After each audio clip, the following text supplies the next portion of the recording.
ನಮಸ್ತೆ. ನಾನು ನಿಮ್ಮ ಸುನಿಲ್ ಸರ್.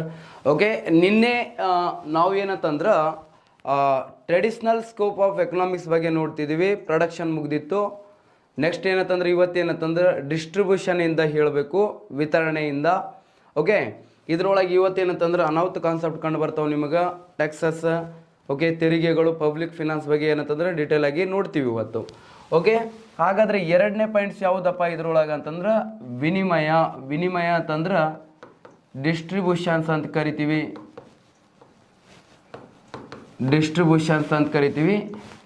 ವಿತರಣೆ ಅಥವಾ ಇದನ್ನು ಹಂಚಿಕೆ ಅಂತೇಳಿ ಕೂಡ ಕರೀತಾರೆ ಸ್ನೇಹಿತರೆ. ಏನಂತ ಕರೀತಾರ? ಹಂಚಿಕೆ ಅಂತಂದ್ರೆ ಒಂದೇ, ವಿತರಣೆ ಅಂದ್ರು ಒಂದೇ. ನೋಡ್ರಿ, ಉತ್ಪಾದನಾಂಗಗಳ ಒಡೆಯನ್ನು ಅಥವಾ ಮಾಲೀಕನು ಅಥವಾ ಓನರ್ ಯಾರಿರ್ತಾರಲ್ಲ ಅವರು ಉತ್ಪಾದನಾಂಗಗಳನ್ನು ನೋಡ್ರಿ, ಉತ್ಪಾದನಾಂಗಗಳ ಒಡೆಯನ್ನು ಅಥವಾ ಉತ್ಪಾದಕನು ತಾನು ಉತ್ಪಾದಿಸಿದ ಸರಕುಗಳನ್ನು ಏನು ಮಾಡೋದು? ಮಾರಾಟ ಮಾಡಿದ ನಂತರ. ಈ ಉತ್ಪಾದನಕ್ಕೆ ಈ ಪೆನ್ನನ್ನು ಉತ್ಪಾದನೆ ಮಾಡಿದ ಅಂತ ತಿಳ್ಕೊ. ಉತ್ಪಾದಕನು ಈ ಪೆನ್ನನ್ನು ಉತ್ಪಾದನೆ ಮಾಡಿದ ನಂತರ ಇದನ್ನು ಮಾರಾಟ ಮಾಡಬೇಕಾಗ್ತದಲ್ಲ. ಉತ್ಪಾದಕನು ತಾನು ಉತ್ಪಾದಿಸಿದ ಸರಕುಗಳನ್ನು ಮಾರಾಟ ಮಾಡಿದ ನಂತರ, ಓಕೆ, ಮಾರಾಟ ಮಾಡಿದ ನಂತರ ಅದರಿಂದ ಬಂದಿರುವಂಥ ಆದಾಯವನ್ನು ಏನು ಮಾಡೋದು? ವಿವಿಧ ಉತ್ಪಾದನಾಂಗಗಳು ಅಂತಂದ್ರೆ ಫ್ಯಾಕ್ಟರ್ಸ್ ಆಫ್ ಪ್ರೊಡಕ್ಷನ್ಗಳಿಗೆ ಹಂಚಿಕೆ ಮಾಡೋದನ್ನು ಏನಂತ ಕರೀತಾರೆ? ವಿತರಣೆ. ಈಗ ಒಂದು ವಸ್ತು ಉತ್ಪಾದನೆ ಆಗಬೇಕು ಅಂತಂದ್ರೆ ಸ್ನೇಹಿತರೆ ನೋಡಿ, ಇದಕ್ಕೆ ರಾ ಮೆಟೀರಿಯಲ್ಸ್ ಬೇಕು. ಈಗ ಕ್ಯಾಪ್ ಕವರ್ ಬೇಕು, ಇಂಕ್ ಬೇಕು, ಮತ್ತೇನಂದ್ರೆ ರಿಫಿಲ್ ಬೇಕು.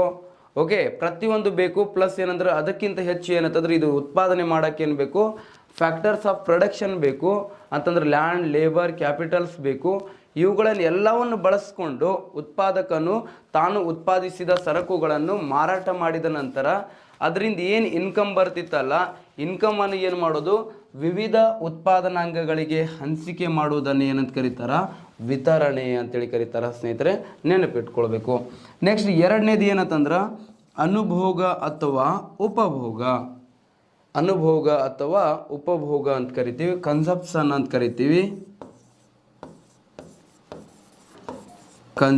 ಅಂತ ಕರಿತೀವಿ. ಹಂಗಂದ್ರೆ ಏನಪ್ಪ? ಅನುಭೋಗ ಅಥವಾ ಉಪಭೋಗ ಅಂತಂದ್ರೆ ಮಾನವನ ಬಯಕೆಗಳನ್ನು ತೃಪ್ತಿಪಡಿಸಲು ಸರಕು ಮತ್ತು ಸೇವೆಗಳನ್ನು ಬಳಸಿಕೊಳ್ಳುವುದನ್ನೇ ಅನುಭೋಗ. ಓಕೆ, ನೆಕ್ಸ್ಟ್ ಏನಂತಂದ್ರೆ ನಮ್ಮ ಬಯಕೆಗಳನ್ನು ಈಡೇರಿಸ್ಕೊಳ್ಬೇಕು ಅಂತಂದ್ರೆ ಕೆಲವೊಬ್ಬರಿಗೆ ಒಂದೊಂದು ಬಯಕೆಗಳು. ಮಾನವ ಏನಂತಂದ್ರೆ ಅತಿ ಹೆಚ್ಚು ಏನಂದ್ರೆ ಆಸೆ ಆಕಾಂಕ್ಷೆಗಳನ್ನು ಹೊಂದಿರುವಂಥ ಜೀವಿ ಮಾನವ. ಎಂಥದ್ದು? ನಮಗೆ ಆಸೆ ಆಕಾಂಕ್ಷೆಗಳು ಈಗ ಏನಂತಂದ್ರೆ ಲಿಮಿಟ್ ಅನ್ನೋದಿಲ್ಲ. ನಮ್ಮ ಆಸೆ ಆಕಾಂಕ್ಷೆಗಳು, ಬಯಕೆಗಳು ಅನ್ಲಿಮಿಟೆಡ್ ಇದಾವೆ. ನಿಮ್ಗೇನಂತಂದ್ರೆ ಗೊತ್ತಿರುವಂಥ ವಿಷಯ.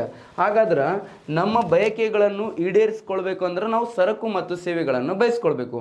ಈಗ ಯಾರೊಬ್ರು ಈಗೇನಂತಂದ್ರೆ ಈ ಡಿಜಿಟಲ್ ವಾಚ್ ಇರ್ತದೆ ಅಂತಿಕೋ, ಈ ವಾಚನ್ನು ಕಟ್ಕೊಳ್ಬೇಕಂತೇಳಿ ಏನಂತಂದ್ರೆ ಯಾರೋ ಒಬ್ರು ಕಟ್ಕೊಂಡಿರ್ತಾರೆ. ಅದನ್ನು ನೋಡಿ ಏನಂತಂದ್ರೆ ಬಯಕೆಗಳು ಏನು ಅನ್ನಿಸ್ತಾವೆ ನಮಗೆ? ಅದನ್ನು ನಾವು ಕೂಡ ತಗೊಳ್ಬೇಕು, ಅದನ್ನು ಅನುಭೋಗ ಮಾಡಬೇಕು, ಅದನ್ನು ಕನ್ಸ್ಯೂಮ್ ಮಾಡಬೇಕು ಅಂತೇಳಿ ಫೀಲ್ ಆಗ್ತದೆ. ಸೊ ನಮ್ಮ ಬಯಕೆಗಳನ್ನು ತೃಪ್ತಿಪಡಿಸಲು ಸರಕು ಮತ್ತು ಸೇವೆಗಳನ್ನು ಬಳಸ್ಕೊಳ್ಳೋದು. ನಮ್ಮ ಬಯಕೆ ಏನತ್ತಪ್ಪ? ಇಂಥ ವಾಚ್ಗಳನ್ನು ಕಟ್ಕೊಳ್ಬೇಕು. ಕಟ್ಕೊಂಡು ಏನು ಮಾಡಬೇಕು? ಅದನ್ನು ಕಟ್ಕೊಂಡಾಗ ಏನಂದರೆ ಏನೋ ಒಂದು ಫೀಲ್ ಆಗ್ತದೆ, ತೃಪ್ತಿಕರವಾಗಿರುವಂಥದ್ದನ್ನು ವಾತಾವರಣ ಸೃಷ್ಟಿ ಆಗ್ತದೆ. ಇದನ್ನು ಏನಂತ ಕರಿತೀವಿ? ಅನುಭೋಗ ಅಥವಾ ಉಪಭೋಗ. ಸರ, ಗ್ರಾಹಕರಿಗೆ ಮತ್ತು ಅನುಭೋಗಿಗೆ ಏನ್ರಿ ವ್ಯತ್ಯಾಸ? ಓಕೆ, ಈಗ ನಾನೇನಂತಂದ್ರೆ ಕಿರಾಣಿ ಶಾಪ್ ಓನರ್ ಆದಿನ ಅಂತ ತಿಳ್ಕೊಳ್ರಿ. ಈಗ ನಾನು ರಿಟೇಲರ್ ಅಂತ ತಿಳ್ಕೊಳ್ರಿ. ಅವಾಗ ನೀನು ಏನಂತಂದ್ರೆ ಕಿರಾಣಿ ಸಾಮಾನು ತೊಗೊಳಕಂತೇಳಿ ಬರ್ತೀಯಲ್ಲ, ಅವಾಗ ನೀನು ಏನಾಗಿರ್ತೀಯ? ಕನ್ಸ್ಯೂಮರ್ ಆಗಿರ್ತೀಯ. ನನಗೇನಾಗಿರ್ತೀಯ? ಕನ್ಸ್ಯೂಮರ್ ಅಂತಂದ್ರೆ ಗೊತ್ತಾಗ್ತದಲ್ಲ, ಗ್ರಾಹಕನಾಗಿರ್ತೀಯ. ನನಗೇನಾಗಿರ್ತೀಯ? ನೀನು ಗ್ರಾಹಕನಾಗಿರ್ತೀಯ. ನೀ ಏನಾಗಿರ್ತೀಯ? ಅನುಭೋಗಿ ಆಗಿರ್ತೀಯ. ಅನುಭೋಗಿ ಆಗಿರ್ತೀಯ. ಸೊ ಅದಕ್ಕೇನಂದ್ರೆ ಮಾನವನ ಬಯಕೆಗಳನ್ನು ತೃಪ್ತಿಪಡಿಸಲು ಸರಕು ಮತ್ತು ಸೇವೆಗಳನ್ನು ಬಳಸಿಕೊಳ್ಳುವುದನ್ನು ಏನಂತ ಕರೀತಾರ? ಅನುಭೋಗ ಅಥವಾ ಉಪಭೋಗ ಅಂತ ಕರೀತಾರೆ ಸ್ನೇಹಿತರೆ. ಎಷ್ಟು ಗೊತ್ತಿರಬೇಕು.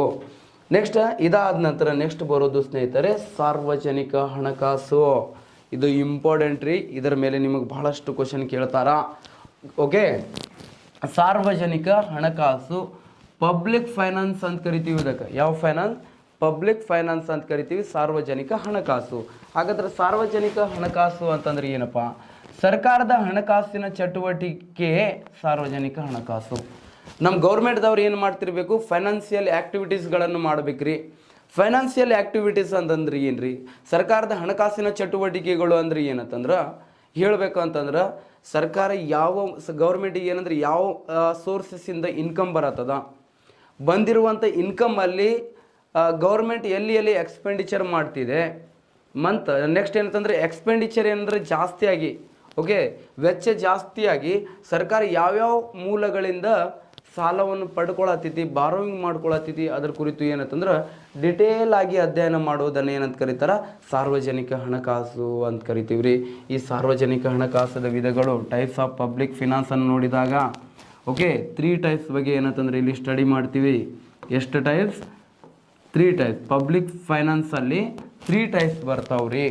ಒಂದೇದು ಯಾವುದು ಅಂತಂದ್ರೆ public income, public expenditure and public borrowings ಅಂತೇಳಿ. ಅದರಲ್ಲಿ ಒಂದೇದು ಯಾವುದು ಅಂದ್ರೆ ಸಾರ್ವಜನಿಕ ಆದಾಯ. ಸಾರ್ವಜನಿಕ ಆದಾಯ ಅಂದ್ರೆ ಏನು? ಸಾರ್ವಜನಿಕ ಆದಾಯ ಒಳಗೆ ಯಾವುದನ್ನು ನಾವು ಸ್ಟಡಿ ಮಾಡ್ತೀವಿ? ಓಕೆ, ಪಬ್ಲಿಕ್ ಇನ್ಕಮ್ ಒಳಗೆ ಅಂತಂದ್ರೆ ಗೌರ್ಮೆಂಟಿಗೆ ಯಾವ್ಯಾವ ಸೋರ್ಸಸ್ಸಿಂದ ಇನ್ಕಮ್ ಬರತ್ತದ, ಓಕೆ, ಟ್ಯಾಕ್ಸ್ ರೆವೆನ್ಯೂಯಿಂದ ಎಷ್ಟು ಬರತ್ತೈತೆ, ನಾನ್ ಟ್ಯಾಕ್ಸ್ ರೆವೆನ್ಯೂಯಿಂದ ಎಷ್ಟು ಇನ್ಕಮ್ ಬರತ್ತದ, ಅದ್ರ ಬಗ್ಗೆ ಡಿಟೇಲ್ ಆಗಿ ಇಲ್ಲಿ ಏನಂತಂದ್ರೆ ಟ್ಯಾಕ್ಸಸ್ ಕೂಡ ಇಲ್ಲೇ ಸ್ಟಡಿ ಮಾಡ್ತೀವಿ ನಾವು. ನೆಕ್ಸ್ಟ್ ಗೌರ್ಮೆಂಟಿಗೆ ನಾನ್ ಟ್ಯಾಕ್ಸ್ ರೆವೆನ್ಯೂಯಿಂದ, ತೆರಿಗೆಯೇತರ ಆದಾಯದ ಮೂಲದಿಂದ ಎಷ್ಟು ಇನ್ಕಮ್ ಬರ್ತಿದೆ. ಓಕೆ, ನೆಕ್ಸ್ಟ್ ಏನಂತಂದ್ರೆ ಪಬ್ಲಿಕ್ ಎಕ್ಸ್ಪೆಂಡಿಚರ್ ಬಗ್ಗೆ ಮಾತಾಡ್ತೀವಿ ರೀ. ಪಬ್ಲಿಕ್ ಎಕ್ಸ್ಪೆಂಡಿಚರ್ ಅಂತಂದ್ರೆ ಜನಸಾಮಾನ್ಯರು ಮಾಡುವಂಥ ವೆಚ್ಚ ಅಲ್ಲ, ನಿಮಗೋಸ್ಕರ, ನಿಮ್ಮ ಕಲ್ಯಾಣಗೋಸ್ಕರ ಸರ್ಕಾರ ಏನು ಮಾಡಬೇಕು, ವಿವಿಧ ಯೋಜನೆಗಳ ಮೇಲೆ ಮಾಡುವಂಥ ವೆಚ್ಚವನ್ನು ಏನಂತ ಕರೀತಾರ, ಸಾರ್ವಜನಿಕ ವೆಚ್ಚ ಅಂತೇಳಿ ಕರೀತಾರ. ನಿಮಗೋಸ್ಕರ ಯಾರು ಮಾಡಬೇಕು? ಜನ ಕಲ್ಯಾಣಗೋಸ್ಕರ, ನಿಮಗೋಸ್ಕರ, ನಮಗೋಸ್ಕರ, ದೇಶದಲ್ಲಿರುವ ನಾಗರಿಕರ ಜನರಿಗೋಸ್ಕರ ಸರ್ಕಾರ ಮಾಡಬೇಕ್ರಿ ವಿವಿಧ ಯೋಜನೆಗಳ ಮೇಲೆ ವೆಚ್ಚ. ಓಕೆ, ಮತ್ತು ಸಾರ್ವಜನಿಕ ವೆಚ್ಚದಲ್ಲಿ ಮತ್ತು ಕೆಲವೊಂದು ಟೈಪ್ಸ್ಗಳು ಬರ್ತಾವೆ, ಹೇಳೋಣ. ನೆಕ್ಸ್ಟ್ ಸಾರ್ವಜನಿಕ ಸಾಲ, ಪಬ್ಲಿಕ್ ಬಾರೋವಿಂಗ್ಸ್. ಪಬ್ಲಿಕ್ ಬಾರೋವಿಂಗ್ಸ್ ಅಂದ್ರೆ ಗೌರ್ಮೆಂಟ್ ಯಾವ್ಯಾವ ಸೋರ್ಸಿಂದ ಎಲ್ಲಿಂದ ಏನಂತಂದ್ರೆ ಬಾರೋವಿಂಗ್ ಮಾಡ್ಕೊಳ್ತಿದೆ. ಓಕೆ, ಇಂಟರ್ನಲ್ ಬಾರೋವಿಂಗ್ಸ್ ಮತ್ತು ಎಕ್ಸ್ಟರ್ನಲ್ ಬಾರೋವಿಂಗ್ಸ್ ಅಂತೇಳಿ 2 ಟೈಪ್ಸ್ ಬರುತ್ತೆ ಇದರೊಳಗು. ಅದ್ರ ಬಗ್ಗೆ ಸ್ಟಡಿ ಮಾಡ್ತೀವಿ. ಈಗ ನೋಡಿರಿ, ಸಾರ್ವಜನಿಕ ಆದಾಯ ಅಂದ್ರೆ ಏನಿದೆ ರೀ. ಓಕೆ, ಸಾರ್ವಜನಿಕ ಆದಾಯ ಅಂದ್ರೆ ಏನಪ್ಪ ಅಂತ ಕೇಳಿದ್ರೆ, ಸಾರ್ವಜನಿಕ ಆದಾಯ ಓಕೆ ಪಬ್ಲಿಕ್ ಇನ್ಕಮ್ ಅಂತ ಕರಿತೀವಿ. ಏನು? ಪಬ್ಲಿಕ್ ಇನ್ಕಮ್ ಅಂತ ಕರಿತೀವಿ. ಪಬ್ಲಿಕ್ ಇನ್ಕಮ್ ಪಬ್ಲಿಕ್ ಇನ್ಕಮ್ ಅಂತಂದ್ರೆ ಏನಪ್ಪ ಅಂತ ಕೇಳಿದ್ರೆ, ಸಾರ್ವಜನಿಕ ಆದಾಯ ಅಂತಂದ್ರೆ ಸರ್ಕಾರ ವಿವಿಧ ಮೂಲಗಳಿಂದ, ಓಕೆ, ಸರ್ಕಾರವು ವಿವಿಧ ಮೂಲಗಳಿಂದ ಅಥವಾ ಬೇರೆ ಬೇರೆ ಮೂಲಗಳಿಂದ ಗಳಿಸಿದ ವಿವಿಧ ಅಂತಂದ್ರೆ ಡಿಫ್ರೆಂಟ್ ಟೈಪ್ಸಿಂದ ಏನಂತಂದ್ರೆ ಗೌರ್ಮೆಂಟಿಗೆ ಏನು ಮಾಡಬೇಕು, ಗೌರ್ಮೆಂಟ್ ಇನ್ಕಮ್ ಬರ್ತಿರಬೇಕು. ಸರ್ಕಾರಕ್ಕೆ ವಿವಿಧ ಮೂಲಗಳಿಂದ ಬರುವ ಆದಾಯವನ್ನೇ ಏನಂತ ಕರೀತಾರ, ಸಾರ್ವಜನಿಕ ಆದಾಯ ಅಂತ ಕರೀತಾರ. ಸರ್ಕಾರಕ್ಕೆ ವಿವಿಧ ಮೂಲಗಳಿಂದ ಬರುವ ಆದಾಯವನ್ನೇ, ವಿವಿಧ ಮೂಲಗಳಿಂದ ಬರುವ ಆದಾಯವನ್ನೇ ಸರ್ಕಾರಕ್ಕೆ ಏನ್ರಿ, ವಿವಿಧ ಮೂಲಗಳಿಂದ ಬರುವ ಆದಾಯವನ್ನೇ ಏನಂತ ಕರೀತಾರ, ಸಾರ್ವಜನಿಕ ಆದಾಯ ಅಂತ ಕರೀತಾರೆ ಸ್ನೇಹಿತರೆ. ಸರ್ಕಾರಕ್ಕೆ ವಿವಿಧ ಮೂಲಗಳಂದ್ರೆ ಯಾವುದ್ರಿ, ಮೂಲಗಳೇ ಯಾವ ಅದಾವ್ರಿ ಅಂತ ಕೇಳಿದ್ರೆ, ಒಂದು ತೆರಿಗೆಯ ಮೂಲ ಅಂತೇಳಿ ಕರಿತೀವ್ರಿ, ಇನ್ನೊಂದು ತೆರಿಗೆಯೇತರ ಮೂಲ ಅಂತೇಳಿ, ಇದು ಏನಂತಂದ್ರೆ ತೆರಿಗೆ ಆದಾಯ ಅಂತೇಳಿ ಕರಿತೀವಿ. ಓಕೆ, ಟ್ಯಾಕ್ಸ್ ರೆವಿನ್ಯೂ ಅಂತೇಳಿ ಕರಿತೀವಿ ಸ್ನೇಹಿತರೆ. ಇದು ತೆರಿಗೆ ಮೂಲದಿಂದ, ಒಂದೇದು ಯಾವುದು, ಟ್ಯಾಕ್ಸ್ ರೆವಿನ್ಯೂ ಇಂದ ಬರುತ್ತೆ, ಟ್ಯಾಕ್ಸ್ ರೆವಿನ್ಯೂ ಅಂದ ಬರುತ್ತೆ. ಓಕೆ, ಒಂದೇದು ಯಾವುದು, ತೆರಿಗೆ ಆದಾಯ, ಟ್ಯಾಕ್ಸ್ ರೆವಿನ್ಯೂ. ಇನ್ನೊಂದು ಏನಂತಂದ್ರೆ ತೆರಿಗೆಯೇತರ ಆದಾಯದಿಂದ ಬರುತ್ತೆ, ನಾನ್ ಟ್ಯಾಕ್ಸ್ ರೆವಿನ್ಯೂ ಇಂದ ಬರುತ್ತೆ. ಯಾವ ಟ್ಯಾಕ್ಸ? ನಾನ್ ಟ್ಯಾಕ್ಸ್ ರೆವಿನ್ಯೂ ಇಂದ ಬರುತ್ತೆ, ನಾನ್ ಟ್ಯಾಕ್ಸ್ ರೆವಿನ್ಯೂ ಇಂದ ಬರುತ್ತೆ. ಯಾವ ರೆವಿನ್ಯೂ? ನಾನ್ ಟ್ಯಾಕ್ಸ್ ರೆವಿನ್ಯೂ ಇಂದ ಬರುವಂಥದ್ದು ಟ್ಯಾಕ್ಸ್ ರೆವಿನ್ಯೂ ಮತ್ತು ನಾನ್ ಟ್ಯಾಕ್ಸ್ ರೆವಿನ್ಯೂ, ತೆರಿಗೆಯೇತರ ಆದಾಯ. ಓಕೆ, ಮತ್ತು ನೋಡ್ರಿ ಸರ, ತೆರಿಗೆ ಅಂತಂದ ಬಗ್ಗೆ, ಟ್ಯಾಕ್ಸಸ್ ಬಗ್ಗೆ ಏನಂತಂದ್ರೆ, ತೆರಿಗೆ ಟ್ಯಾಕ್ಸ್ ಬಗ್ಗೆ ಏನಂತಂದ್ರೆ ಇಲ್ಲಿ ಸ್ಟಡಿ ಮಾಡ್ತೀವಿ. ತೆರಿಗೆ ಅಂತಂದ್ರೆ ಏನಪ್ಪ, ಯಾವುದಕ್ಕೆ ತೆರಿಗೆ ಅಂತ ಕರೀತಾರ ಅಂತ ಕೇಳಿದ್ರೆ, ಯಾವುದಕ್ಕೆ ತೆರಿಗೆ ಅಂತ ಕರೀತಾರ ಗೊತ್ತಾ? ಸರ್ಕಾರದಿಂದ ಪ್ರತಿಯೊಬ್ಬ ಮಾನವನು, ಭಾರತದಲ್ಲಿರುವ ಪ್ರತಿಯೊಬ್ಬ ಅರ್ಥ ಮಾನವನು ಸಹ ಏನು ಮಾಡಬೇಕಾಗ್ತದ, ಟ್ಯಾಕ್ಸನ್ನು ಕಟ್ಟಬೇಕಾಗ್ತದ. ಪ್ರತಿಯೊಬ್ಬರು ಏನಂತಂದ್ರೆ ತೆರಿಗೆಯನ್ನು ಪೇ ಮಾಡ್ತೀವಿ ನಾವು, ಟ್ಯಾಕ್ಸ್ ಪೇಯರ್ ಅದೀವ್ರಿ ನಾವೆಲ್ಲರೂ. ಕೆಲವೊಬ್ಬರು ಡೈರೆಕ್ಟ್ ಟ್ಯಾಕ್ಸ್ ಕಟ್ತಾರೆ, ಕೆಲವೊಬ್ಬರು ಏನಂತಂದ್ರೆ ಇಂಡೈರೆಕ್ಟ್ ಟ್ಯಾಕ್ಸನ್ನು ಕಟ್ತಾರೆ. ಇಂಡೈರೆಕ್ಟ್ ಟ್ಯಾಕ್ಸನ್ನು ಪ್ರತಿಯೊಬ್ಬರು ಕಟ್ಟಲೇಬೇಕು. ಕಂಪಲ್ಸರಿಯಾಗಿ ಏನಂತಂದ್ರೆ ಪ್ರತಿಯೊಬ್ಬರು ಏನಂತಂದ್ರೆ ಇಂಡೈರೆಕ್ಟ್ ಟ್ಯಾಕ್ಸ್ ಕಟ್ಟಲೇಬೇಕಾಗುತ್ತೆ. ಯಾವುದಂದ್ರೆ ಗೂಡ್ಸ್ ಮೇಲೆ. ಓಕೆ, ಈಗ ಒಂದು ಬರುತ್ತೀರಿ ಪ್ರತ್ಯಕ್ಷ ತೆರಿಗೆ ಅಂತಂದ್ರೆ ಇದಕ್ಕೆ ಹೇಳ್ತೀವಿ ಡೈರೆಕ್ಟ್ ಟ್ಯಾಕ್ಸ್ ಅಂತೇಳಿ ಕರಿತೀವಿ. ಯಾವ ಟ್ಯಾಕ್ಸ್ ಅಂತ ಕರಿತೀವಿ? ಡೈರೆಕ್ಟ್ ಟ್ಯಾಕ್ಸ್ ಅಂತ ಕರಿತೀವಿ. ಯಾವ ಟ್ಯಾಕ್ಸ? ಓಕೆ, ಇದು ಯಾವುದಂತಂದ್ರೆ ಪ್ರತ್ಯಕ್ಷ ತೆರಿಗೆ. ಇದನ್ನು ಕನ್ನಡ ಇಂಗ್ಲೀಷ್ ಒಳಗೆ ಏನಂತ ಕರಿತೀವಿ ಅಂತಂದ್ರೆ ಡೈರೆಕ್ಟ್ ಟ್ಯಾಕ್ಸ್ ಅಂತ ಕರಿತೀವಿ. ಇದಕ್ಕೆ ಯಾವ ಟ್ಯಾಕ್ಸ್? ಡೈರೆಕ್ಟ್ ಟ್ಯಾಕ್ಸ್ ಅಂತೇಳಿ. ಓಕೆ, ಇನ್ನು ಪರೋಕ್ಷ ತೆರಿಗೆ ಅಂತಂದ್ರೆ ಇಂಡೈರೆಕ್ಟ್ ಟ್ಯಾಕ್ಸ್ ಅಂತ ಕರಿತೀವಿ. ಇದಕ್ಕೆ ಯಾವ ಟ್ಯಾಕ್ಸ್? ಇಂಡೈರೆಕ್ಟ್ ಟ್ಯಾಕ್ಸ್ ಅಂತ ಕರಿತೀವಿ. Indirect tax. ಪ್ರತ್ಯಕ್ಷ ತೆರಿಗೆ ಮತ್ತು ಪರೋಕ್ಷ ತೆರಿಗೆ ಅಂತ ಸ್ನೇಹಿತರೆ ಎರಡು ಪಾರ್ಟ್ಸ್ ಬರ್ತವೆ. ಸೊ ಪ್ರತ್ಯಕ್ಷ ತೆರಿಗೆ ಅಂತಂದ್ರೆ ಏನು, ಪರೋಕ್ಷ ತೆರಿಗೆ ಅಂದ್ರೆ ಏನು? ಪ್ರತ್ಯಕ್ಷ ತೆರಿಗೆ ಅಂತಂದ್ರೆ ತೆರಿಗೆಯ ಭಾರ ಮತ್ತು ತೆರಿಗೆಯ ಅಧಿಪಾತ. ಓಕೆ, ವೇಟೇಜ್ ರೀ. ಟ್ಯಾಕ್ಸ್ ವೇಟೇಜ್ ಏನಾಗಬೇಕು? ಒಬ್ಬರಿಂದ ಮತ್ತೊಬ್ಬರಿಗೆ ಸುಲಭವಾಗಿ ವರ್ಗಾಯಿಸಲು ಸಾಧ್ಯ ಇಲ್ಲದೆ ಇರುವ ತೆರಿಗೆಯನ್ನು ಏನಂತ ಕರೀತಾರ? ಪ್ರತ್ಯಕ್ಷ ತೆರಿಗೆ ಅಂತ ಕರೀತಾರ. ಡೈರೆಕ್ಟ್ ಟ್ಯಾಕ್ಸ್ ಅಂತ ಕರೀತಾರ. ಇನ್ನು ಒಬ್ಬರಿಂದ ಮತ್ತೊಬ್ಬರಿಗೆ ತೆರಿಗೆಯನ್ನು ಏನಂತಂದ್ರೆ ಸುಲಭವಾಗಿ ವರ್ಗಾಯಿಸಲು ಸಾಧ್ಯ ಇರುವಂಥ ತೆರಿಗೆ ಏನಂತ ಕರೀತಾರ? ಏನಂತ ಕರೀತಾರ? Indirect tax. ನೋಡ್ರಿ ಇಲ್ಲಿ ಏನಂತಂದ್ರೆ ಪ್ರೊಡ್ಯೂಸರ್ ಅಂತೇಳಿ ಇರ್ತಾನೆ ಸ್ನೇಹಿತರೆ. ನೋಡ್ರಿ ಪ್ರೊಡ್ಯೂಸರ್ ಇವನು. ಓಕೆ, ಇಲ್ಲಿ ಯಾರು ಇರ್ತಾರ? ಹೋಲ್ಸೇಲರ್ ಅಂತೇಳಿ ಇರ್ತಾರೆ. ಓಕೆ, ಇಲ್ಲಿ ಯಾರು ಇರ್ತಾರೆ ಅಂತ ಕೇಳಿದ್ರೆ ರಿಟೇಲರ್ ಅಂತೇಳಿ ಇರುತ್ತಾರೆ. ರಿಟೇಲರ್. ಇಲ್ಲಿ ಯಾರು ಇರ್ತಾರೆ ಕೆಳಗಡೆ ಅಂತ ಕೇಳಿದ್ರೆ ಕನ್ಸ್ಯೂಮರ್ಗಳು ಅಂತೇಳಿ ಇರ್ತಾರೆ. ನಾವು ಯಾರು ಅಂತಂದ್ರೆ ಕನ್ಸ್ಯೂಮರ್ಗಳು ಅಂತ ತಿಳ್ಕೊಳ್ರಿ. ಈಗ ಏನಂತಂದ್ರೆ ಈಗ ನಾವು ಈ ಮೊಬೈಲ್ ತೊಗೊಳತ್ತೀವಿ ಅಂತ ತಿಳ್ಕೊಳ್ರಿ. ಈ ಮೊಬೈಲ್ ತೊಗೊಳಗೆ ಏನಂತಂದ್ರೆ ಮೊಬೈಲ್ ಮೇಲೆ ಯೂಸಲಿ ಯಾವ್ದು ಅಂತ ಕೇಳಿದ್ರೆ ಮೊಬೈಲ್ ಮೇಲೆ ಏನಂತಂದ್ರೆ ನಿಮ್ಗೆ ಹಾಕುವಂಥದ್ದು ಯಾವುದು ಅಂತಂದ್ರೆ IGST. ನೀವೇನಂತಂದ್ರೆ ಆನ್ಲೈನಿಂದ ತರಿಸಿದ್ರ ಅಂದ್ರೆ IGST ಹಾಕ್ತಾರೆ. ಇಲ್ಲಿ ಯಾವುದರ ರಿಟೇಲರ್ ಅಂಗಡಿಗೆ ಹೋಗಿ ತೊಗೊಂಡ್ರಿ ಏನಂತಂದ್ರೆ ನಿಮಗೇನಂತಂದ್ರೆ SGST ಮತ್ತು CGST. ನೋಡ್ರಿ ನಾವು ಏನಂತಂದ್ರೆ ಕನ್ಸ್ಯೂಮರ್ಗಳು ನಾವೇನು ಮಾಡ್ತೀವಿ ಅಂತಂದ್ರೆ ರಿಟೇಲರ್ ಕಡೆಯಿಂದ ಏನಂತಂದ್ರೆ ಈಗ ಯಾವುದೇ ಒಂದು ವಸ್ತುನ ತೊಗೊಂಡಿವಿ ಅಂದ್ರೆ ರಿಟೇಲರ್ ಕಡೆಗೆ ಹೋಗಿ ಏನಂದ್ರೆ ನಾವು ವಸ್ತುಗಳನ್ನು ತೊಗೊಳ್ತೀವಿ. ರಿಟೇಲರ್ ಕಡೆ ತೊಗೊಂಡಾಗ ಏನಂದ್ರೆ ನಾವು ಟ್ಯಾಕ್ಸ್ ಯಾರಿಗೆ ಪೇ ಮಾಡ್ತೀವಿ? ನಾವು ರಿಟೇಲರ್ಗೆ. ಈಗ ಪೆನ್ ತೊಗೊಳಕ್ಕೆ ಹೋಗ್ತೀನಿ ನಾನು. ಈ ಪೆನ್ ತೊಗೊಳಕ್ಕೆ ಹೋದಾಗ ಏನಂದ್ರೆ ಪೆನ್ ಬೆಲೆ ಏನಂತಂದ್ರೆ ಇದು ಏನಂತಂದ್ರೆ ನನ್ನ ಕಡೆ ಇರೋದು ಈ ಪೆನ್ ಏನಂತಂದ್ರೆ 250 ರೂಪೀಸ್ ಪೆನ್ ಐತಿ. ಇದು 250 ರೂಪೀಸ್ ಅಂತಂದ್ರೆ ಆ ಬಾಕ್ಸ್ ಮೇಲೆ ಪೆನ್ ಬಾಕ್ಸ್ ಮೇಲೆ ಒಂದು ರೇಟನ್ನು ಬರೆದಿರ್ತಾರೆ. Including to all taxes 250 rupees ಇದೆ ಇದು ಪೆನ್. ಹಾಗಾದ್ರೆ ಆಲ್ ಟ್ಯಾಕ್ಸಸ್ ನಾನು ಎಲ್ಲಿಂದ ತೊಗೊಂಡೆ?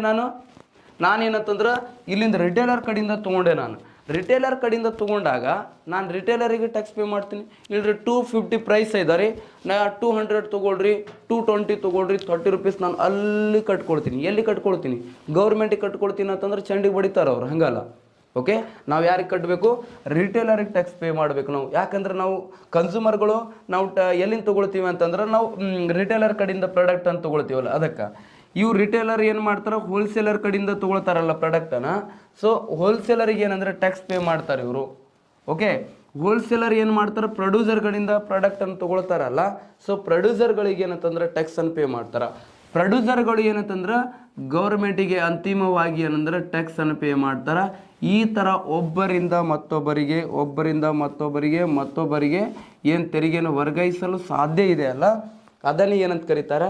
ಇಂಡೈರೆಕ್ಟ್ ಟ್ಯಾಕ್ಸ್, ಪರೋಕ್ಷ ತೆರಿಗೆ ಅಂತ ಕರೀತಾರೆ. ಬಟ್ ಡೈರೆಕ್ಟ್ ಟ್ಯಾಕ್ಸಲ್ಲಿ ಏನಂತಂದ್ರೆ ಕೇವಲ ಒಬ್ಬ ವ್ಯಕ್ತಿಯ ವೈಯಕ್ತಿಕ ಆದಾಯದ ಮೇಲೆ ಮಾತ್ರ ವ್ಯಕ್ತಿಗತವಾಗಿ ಹಾಕುವಂಥ ಟ್ಯಾಕ್ಸ್.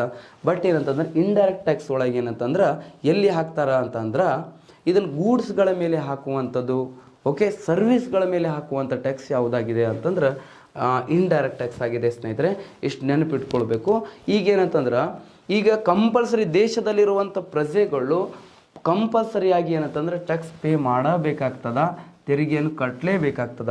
ನೋಡ್ರಿ, ತೆರಿಗೆ ಅಂತಂದ್ರೆ ಸರ್ಕಾರದಿಂದ ಯಾವುದೇ ಆಸೆ ಆಕಾಂಕ್ಷೆಗಳನ್ನು, ಪ್ರತಿಫಲವನ್ನು, ಯಾವುದೇ ಬಯಕೆಗಳನ್ನು ಇಟ್ಕೊಳ್ಳದೆ ಕಂಪಲ್ಸರಿಯಾಗಿ ನೀಡಲೇಬೇಕಾದ ದೇಣಿಗೆ ಅಥವಾ ವಂತಿಕೆ ಅದನ್ನು ಏನಂತ ಕರೀತಾರ? ಟ್ಯಾಕ್ಸ್ ಅಂತ ಕರೀತಾರ ಸ್ನೇಹಿತರೆ. ಇಷ್ಟು ನೆನಪಿಟ್ಕೊಳ್ಬೇಕು. ಇನ್ನು ನೆಕ್ಸ್ಟ್ ತೆರಿಗೆಯಲ್ಲಿ ನೋಡ್ರಿ, ಪ್ರತ್ಯಕ್ಷ ತೆರಿಗೆ ಒಳಗೆ ಯಾವ್ಯಾವ ಟೈಪ್ಸ್ ಬರ್ತಾವ್ರಿ? ಒಂದು 10-11 ಟೈಪ್ಸನ್ನು ನೋಡ್ತೀವಿ ನಾವು. ಎಷ್ಟು ಟೈಪ್ಸನ್ನು? ಒಂದು 11 ಟೈಪ್ಸನ್ನು ಏನು ನೋಡ್ತೀವಿ ನಾವು? ಡೈರೆಕ್ಟ್ ಟ್ಯಾಕ್ಸಲ್ಲಿ ನೋಡ್ತೀವಿ ಪ್ರತ್ಯಕ್ಷ ತೆರಿಗೆ. ಇದು ಪ್ರತ್ಯಕ್ಷ ತೆರಿಗೆ ಅಂದ್ರೆ ಒಂದೇ. ಇದಕ್ಕೆ ಏನಂತಂದ್ರೆ ನೇರ ತೆರಿಗೆ ಅಂತೇಳಿ ಕೂಡ ಕರೀತಾರ. ಯಾವ ತೆರಿಗೆ? ನೇರ ತೆರಿಗೆ ಅಂತೇಳಿ ಕೂಡ ಕರೀತಾರ. ಯಾವ ತೆರಿಗೆ? ನೇರ ತೆರಿಗೆ ಅಂದ್ರೆ ಒಂದೇ. ಪ್ರತ್ಯಕ್ಷ ತೆರಿಗೆ ಅಂತಂದ್ರು ಒಂದೇ. ಮತ್ತು ಡೈರೆಕ್ಟ್ ಟ್ಯಾಕ್ಸ್ ಅಂದರು ಒಂದೇ. ಓಕೆ. ನೆಕ್ಸ್ಟ್ ಏನಂತಂದ್ರೆ ಇದರಲ್ಲಿ ಒಂದೇದು ಬರೋದು ಆದಾಯ ತೆರಿಗೆ ರೀ. ಓಕೆ, ಆದಾಯ ತೆರಿಗೆ ಅಥವಾ ಇದಕ್ಕೆ ವರಮಾನ ತೆರಿಗೆ ಅಂತೇಳಿ ಕೂಡ ಕರೀತಾರ. ಯಾವ ತೆರಿಗೆ ಅಂತ ಕರೀತಾರ? ವರಮಾನ ತೆರಿಗೆ ಅಂತೇಳಿ ಕೂಡ ಕರೀತಾರ. ಆದಾಯ ತೆರಿಗೆ ಅಂದ್ರೆ ಒಂದೇ, ವರಮಾನ ತೆರಿಗೆ ಅಂತಂದ್ರು ಒಂದೇ. ಇಂಗ್ಲೀಷ್ ಒಳಗೆ ಹೇಳ್ತೀವ್ರಿ ಇದಕ್ಕೆ ಇನ್ಕಮ್ ಟ್ಯಾಕ್ಸ್ ಅಂತೇಳಿ. ಯಾವ ಟ್ಯಾಕ್ಸ್? ಇನ್ಕಮ್. ನೋಡ್ರಿ ಸ್ನೇಹಿತರೆ, ಏನು ನೆನಪಿಟ್ಕೊಳ್ಬೇಕು ಅಂತಂದ್ರೆ ಇಲ್ಲಿ ಏನಂತಂದ್ರೆ ನಿಮಗೆ ಕೇಳೋದು ಏನಪ್ಪ ಅಂತ ಹೇಳಿದ್ರೆ ಡೈರೆಕ್ಟ್ ಟ್ಯಾಕ್ಸ್ ಯಾವುದೈತಿ, ಇಂಡೈರೆಕ್ಟ್ ಟ್ಯಾಕ್ಸ್ ಯಾವುದೈತಿ. ಡೈರೆಕ್ಟ್ ಇಂಡೈರೆಕ್ಟ್ ಗೊತ್ತಾಗಬೇಕು ಮೊದಲ. ಡೈರೆಕ್ಟ್ ಒಳಗೆ ಯಾವ್ಯಾವ ಬರ್ತಾವ, ಇಂಡೈರೆಕ್ಟ್ ಟ್ಯಾಕ್ಸಲ್ಲಿ ಯಾವ್ಯಾವ ಬರ್ತಾವೆ ಅದೇ ಕೇಳ್ತಾರೆ ನಿಮ್ಗೆ, ಅದನ್ನು ನೆನ್ಪಿಟ್ಕೊಳ್ಬೇಕು. ನೋಡ್ರಿ, ಎರಡನೇದು ಯಾವುದು ಅಂತ ಕೇಳಿದ್ರೆ ಕಂಪನಿ ಟ್ಯಾಕ್ಸ್. ಕಂಪನಿ ಅಂತಂದ್ರೆ ಕಾರ್ಪೊರೇಷನ್ ಟ್ಯಾಕ್ಸ್ ಅಂತ ಕರಿತೀವಿ ಇದಕ್ಕೆ. ಯಾವ ಟ್ಯಾಕ್ಸ್? ಕಾರ್ಪೊರೇಷನ್ ಟ್ಯಾಕ್ಸ್ ಅಂತ ಕರಿತೀವಿ. ಕಾರ್ಪೊರೇಷನ್ ಟ್ಯಾಕ್ಸ್ ಅಂತ ಕರಿತೀವಿ. ನೆಕ್ಸ್ಟ್ ಏನಂತಂದ್ರೆ ಮೂರನೇದು ಯಾವುದು ಅಂತಂದ್ರೆ ಸಂಪತ್ತಿನ ತೆರಿಗೆ. ಸಂಪತ್ತಿನ ತೆರಿಗೆ ಅಂತಂದ್ರೆ ವೆಲ್ತ್ ಟ್ಯಾಕ್ಸ್ ಅಂತ ಕರಿತೀವಿ. ಯಾವ ಟ್ಯಾಕ್ಸ್? ವೆಲ್ತ್ ಟ್ಯಾಕ್ಸ್ ಅಂತ ಕರಿತೀವಿ. ಓಕೆ. ನಾಲ್ಕನೇದು ಆಸ್ತಿ ತೆರಿಗೆ. ಆಸ್ತಿ ತೆರಿಗೆ ಅಂತಂದ್ರೆ ಎಸ್ಟೇಟ್ ಡ್ಯೂಟಿ ಅಂತೇಳಿ ಕರೆಯಲಾಗ್ತದೆ. ಯಾವ ಡ್ಯೂಟಿ? ಎಸ್ಟೇಟ್ ಡ್ಯೂಟಿ ಅಂತೇಳಿ ಕರಿತೀವಿ. ಎಸ್ಟೇಟ್ ಡ್ಯೂಟಿ ಅಂತೇಳಿ ಕರೆಯಲಾಗ್ತದ. ನೆಕ್ಸ್ಟ್ ಅಂದ್ರೆ ಉಡುಗೊರೆ ತೆರಿಗೆ. ಉಡುಗೊರೆ ತೆರಿಗೆ ಅಂತಂದ್ರೆ ಗಿಫ್ಟ್ ಟ್ಯಾಕ್ಸ್ ಅಂತ ಕರಿತೀವಿ ಇದಕ್ಕೆ. ಯಾವ ಟ್ಯಾಕ್ಸ್? ಗಿಫ್ಟ್ ಟ್ಯಾಕ್ಸ್ ಅಂತೇಳಿ ಕರೀತಾರೆ. ಯಾವ ಟ್ಯಾಕ್ಸ್? ಗಿಫ್ಟ್ ಟ್ಯಾಕ್ಸ್ ಅಂತೇಳಿ ಕರಿತೀವಿ. ನೆಕ್ಸ್ಟ್ ಬಡ್ಡಿಗಳ ಮೇಲಿನ ತೆರಿಗೆ ಅಂತಂದ್ರೆ ಇಂಟ್ರೆಸ್ಟ್ ಟ್ಯಾಕ್ಸ್ ಅಂತ ಕರಿತೀವಿ. ಯಾವ ಟ್ಯಾಕ್ಸ್? ಇಂಟರೆಸ್ಟ್ ಟ್ಯಾಕ್ಸ್ ಅಂತೇಳಿ. ಓಕೆ. ಇನ್ನು ಭತ್ಯೆಗಳ ಇಂಟ್ರೆಸ್ಟ್ ಟ್ಯಾಕ್ಸ್. ನೆಕ್ಸ್ಟ್ ಏನಂತಂದ್ರೆ ಇದಾದ ನಂತರ ಏನಂತಂದ್ರೆ ಭತ್ಯೆಗಳ ಮೇಲಿನ ತೆರಿಗೆ ಅಂತೇಳಿ ಬರುತ್ತೆ. ಭತ್ಯೆಗಳ ಮೇಲಿನ ತೆರಿಗೆ ಅಂತಂದ್ರೆ ಫ್ರಿಂಜ್ ಬೆನಿಫಿಟ್ ಟ್ಯಾಕ್ಸ್ ಅಂತ ಕರಿತೀವಿ ಇದಕ್ಕೆ. ಯಾವ ಟ್ಯಾಕ್ಸ್? ಫ್ರಿಂಜ್ ಬೆನಿಫಿಟ್ ಟ್ಯಾಕ್ಸ್ ಅಂತೇಳಿ ಕರೆಯಲಾಗ್ತದ. ಬೆನಿಫಿಟ್ ಟ್ಯಾಕ್ಸ್ ಅಂತೇಳಿ ಕರೀತಾರೆ ರೀ. Okay, fringe benefit tax. Next ಏನಂತಾರೆ ಬ್ಯಾಂಕುಗಳ ನಗದು ವ್ಯವಹಾರ ತೆರಿಗೆ. ಬ್ಯಾಂಕ್ ಕ್ಯಾಶ್ ಟ್ರಾನ್ಸಾಕ್ಷನ್ ಟ್ಯಾಕ್ಸ್ ಅಂತ ಕರಿತೀವಿ. ಯಾವ tax? Bank cash transaction tax ಅಂತ ಕರೀತಾರೆ. ಟ್ರಾನ್ಸಾಕ್ಷನ್ ಟ್ಯಾಕ್ಸ್ ಅಂತ ಕರೀತಾರೆ. ನೆಕ್ಸ್ಟ್ ಷೇರು ವ್ಯವಹಾರಗಳ ತೆರಿಗೆ ಅಂತೇಳಿ. ಓಕೆ. ಸೆಕ್ಯೂರಿಟೀಸ್ ಎಕ್ಸ್ಚೇಂಜ್ ಟ್ಯಾಕ್ಸ್ ಅಂತ ಕರೀತಾರ. ಯಾವ ಎಕ್ಸ್ಚೇಂಜ್? ಸೆಕ್ಯೂರಿಟೀಸ್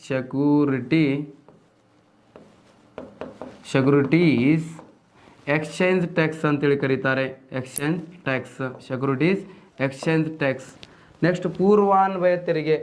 ರೆಟ್ರೋಸ್ಪೆಕ್ಟಿವ್ ಟ್ಯಾಕ್ಸ್ ಅಂತ ಕರೀತಾರೆ ಇದಕ್ಕೆ. ಯಾವ ಸ್ಪೆಕ್ಟಿವ್? ಮೆಟ್ರೋ ಅಂದಿರಿ ಮತ್ತು ರೆಟ್ರೋಸ್ಪೆಕ್ಟಿವ್ ಟ್ಯಾಕ್ಸ್. ರೆಟ್ರೋಸ್ಪೆಕ್ಟಿವ್ ಟ್ಯಾಕ್ಸ್ ಅಂತೇಳಿ. ಲಾಸ್ಟ್ ಒನ್ ಏನಂತಂದ್ರೆ ವೆಚ್ಚದ ತೆರಿಗೆ. ವೆಚ್ಚದ ತೆರಿಗೆ ಅಂತಂದ್ರೆ ಎಕ್ಸ್ಪೆಂಡಿಚರ್ ಟ್ಯಾಕ್ಸ್ ಅಂತ ಕರಿತೀವಿ. Expenditure tax. ಓಕೆ. ಒಟ್ಟು ಏನಂತಂದ್ರೆ 11 ಸ್ಟಡಿ ಮಾಡ್ತೀವಿ ರೀ. ನೋಡ್ರಿ, ಈ ಬಡ್ಡಿಗಳ ಮೇಲಿನ ತೆರಿಗೆ ಇಂಪಾರ್ಟೆಂಟಾ? ಓಕೆ, ಇದು ನಿಮಗೆ 2020 KS ಎಕ್ಸಾಮ್ ಒಳಗೆ ಕೇಳ್ಯಾರ ಸ್ನೇಹಿತರೆ. ಓಕೆ, ಏನು ಕೇಳ್ಯಾರ ಅಂತಂದ್ರೆ ಬಡ್ಡಿಗಳ ಮೇಲಿನ ತೆರಿಗೆ ಪ್ರತ್ಯಕ್ಷ ತೆರಿಗೆನ, ಪರೋಕ್ಷ ತೆರಿಗೆನ, ಮತ್ತು ಡೈರೆಕ್ಟ್ ಟ್ಯಾಕ್ಸ್, ಇಂಡೈರೆಕ್ಟ್ ಟ್ಯಾಕ್ಸ್ ಅಂತ ಕೇಳ್ಯಾರ ಸ್ನೇಹಿತರೆ. ಇವು ಏನಂತಂದ್ರೆ ನೆನ್ಪಿಟ್ಕೊಳ್ಬೇಕು. ಇವೆಲ್ಲ ಇದ್ರೊಳಗೆ ಬರ್ತಾವೆ ಅಂತಂದ್ರೆ ಡೈರೆಕ್ಟ್ ಟ್ಯಾಕ್ಸ್ ಒಳಗೆ ಬರ್ತಾವ್ರಿ. Income tax, corporation tax, wealth tax, estate duty, gift tax, interest tax, fringe benefit tax, bank cash transaction tax, securities exchange tax, retrospective tax, ಮತ್ತೇನಂತಂದ್ರೆ ಎಕ್ಸ್ಪೆಂಡಿಚರ್ ಟ್ಯಾಕ್ಸ್ ಅಂತೇಳಿ ಬರ್ತಾವ್ರಿ. ಇವೆಲ್ಲವೂ ಕೂಡ ಏನಂತಂದ್ರೆ ಡೈರೆಕ್ಟ್ ಟ್ಯಾಕ್ಸಲ್ಲಿ ಬರುವಂಥದ್ದು ಸ್ನೇಹಿತರೆ. ಯಾವುದರಲ್ಲಿ ಬರುತ್ತೆ? ಡೈರೆಕ್ಟ್ ಟ್ಯಾಕ್ಸಲ್ಲಿ ಬರುತ್ತೆ, ನೆನಪಿಟ್ಕೊಳ್ಬೇಕು. ಓಕೆ. ಇದಾದ ನಂತರ ನೆಕ್ಸ್ಟ್ ಬರೋದು ನಿಮಗೆ ಏನಂತಂದ್ರೆ ಪರೋಕ್ಷ ತೆರಿಗೆ ರೀ. ಪರೋಕ್ಷ ತೆರಿಗೆ ಅಂತಂದ್ರೆ ಇಂಡೈರೆಕ್ಟ್ ಟ್ಯಾಕ್ಸ್ ಒಳಗೆ. ಮತ್ತೇನಂತಂದ್ರೆ ನೇರವಲ್ಲದ ತೆರಿಗೆ ಅಂತೇಳಿ ಕೂಡ ಕರೀತಾರೆ ಇದಕ್ಕೆ. ಯಾವಲ್ಲದ ತೆರಿಗೆ? ನೇರವಲ್ಲದ ತೆರಿಗೆ ಅಂತೇಳಿ ಕೂಡ ಕರೀತಾರೆ. ನೇರವಲ್ಲದ ತೆರಿಗೆ ಅಂತೇಳಿ ಕೂಡ ಕರೀತಾರೆ. ಯಾವ ತೆರಿಗೆ ರೀ? ನೇರವಲ್ಲದ ತೆರಿಗೆ ಅಂತೇಳಿ ಕರಿತೀವಿ. ಒಂದೇದು ಏನಂತಂದ್ರೆ ಕೇಂದ್ರ ಅಬಕಾರಿ ಸುಂಕ ಅಂತೇಳಿ ಬರುತ್ತೆ ಸ್ನೇಹಿತರೆ. ಯಾವ ಸುಂಕ? ಒಂದೇದು ಬರೋದು ನಿಮಗೆ ಯಾವುದಂತಂದ್ರೆ ಕೇಂದ್ರ ಅಬಕಾರಿ ಸುಂಕ. ಆಲ್ರೆಡಿ ಏನಂತಂದ್ರೆ ಬರ್ದಿದ್ದೈತಿ. ಯಾವ್ದು ಅಬಕಾರಿ ಸುಂಕ? ಕೇಂದ್ರ ಅಬಕಾರಿ ಸುಂಕ. ಇಂಗ್ಲೀಷ್ ಒಳಗೆ ಹೇಳ್ತೀವ್ರಿ ಇದಕ್ಕೆ ಏನಂತಂದ್ರೆ ಯೂನಿಯನ್ ಎಕ್ಸೈಸ್ ಡ್ಯೂಟಿ. ಯಾವುದು ಅಂತ ಕೇಳಿದ್ರೆ ಇಂಗ್ಲೀಷ್ ಒಳಗೆ ಕರೀತಾರೆ ಯೂನಿಯನ್ ಎಕ್ಸೈಸ್ ಡ್ಯೂಟಿ ಅಂತ ಕರಿತೀವಿ. ಎಕ್ಸೈಸ್ ಡ್ಯೂಟಿ ಅಂತೇಳಿ, ಡ್ಯೂಟಿ ಯಾವ ಡ್ಯೂಟಿ? ಯೂನಿಯನ್ ಎಕ್ಸೈಸ್ ಡ್ಯೂಟಿ ಅಂತ ಕರೀತಾರ. ಎರಡನೇದು ಯಾವುದಪ್ಪ ಇಂಡೈರೆಕ್ಟ್ ಒಳಗೆ ಅಂತಂದ್ರೆ ಸೀಮಾ ಸುಂಕ ಅಂತಂದ್ರೆ ಕಸ್ಟಮ್ ಡ್ಯೂಟೀಸ್ ಅಂತ ಕರಿತೀವಿ. ಇದಕ್ಕೆ ಕಸ್ಟಮ್ ಡ್ಯೂಟೀಸ್ ಅಂತ ಕರಿತೀವಿ. ಡ್ಯೂಟೀಸ್ ಎಂಥ ಡ್ಯೂಟೀಸ್? ಕಸ್ಟಮ್ ಡ್ಯೂಟೀಸ್ ಅಂತ ಕರಿತೀವಿ ಸ್ನೇಹಿತರೆ. ನೆಕ್ಸ್ಟ್ ಏನಂತಂದ್ರೆ ಮೂರನೇದು ಸೇವಾ ತೆರಿಗೆ, ಸರ್ವಿಸ್ ಟ್ಯಾಕ್ಸ್ ಅಂತೇಳಿ ಬರುತ್ತೆ. ಯಾವ ಟ್ಯಾಕ್ಸ್? ಸರ್ವಿಸ್ ಟ್ಯಾಕ್ಸ್ ಅಂತ ಕರಿತೀವಿ. ಯಾವ ಟ್ಯಾಕ್ಸ್? ಸರ್ವಿಸ್ ಟ್ಯಾಕ್ಸ್ ಅಂತೇಳಿ ಕರಿತೀವಿ. ನೆಕ್ಸ್ಟ್ ಏನಂದ್ರೆ ವ್ಯಾಟ್ ರೀ. ನಾಲ್ಕನೇದು ಯಾವುದು?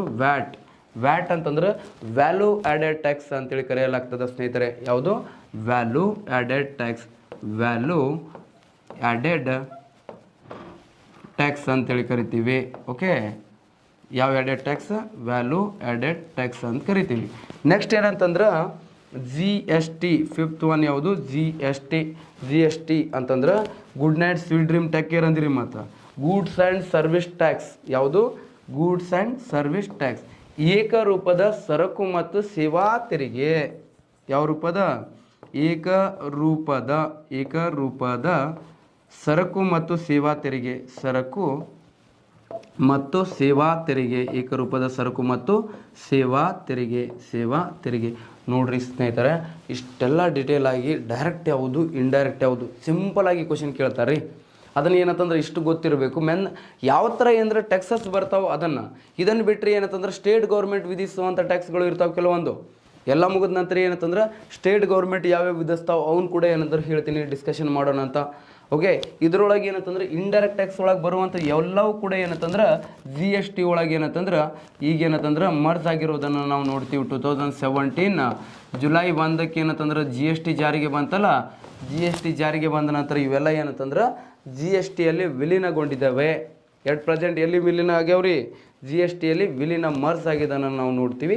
ಈಗ ನಾವು ನೆಕ್ಸ್ಟ್ ನೋಡೋದಾದ್ರೆ ಈಗ ಡೈರೆಕ್ಟ್ ಟ್ಯಾಕ್ಸಲ್ಲಿ ಮೊದಲನೇದು ನೋಡೋಣ್ರಿ.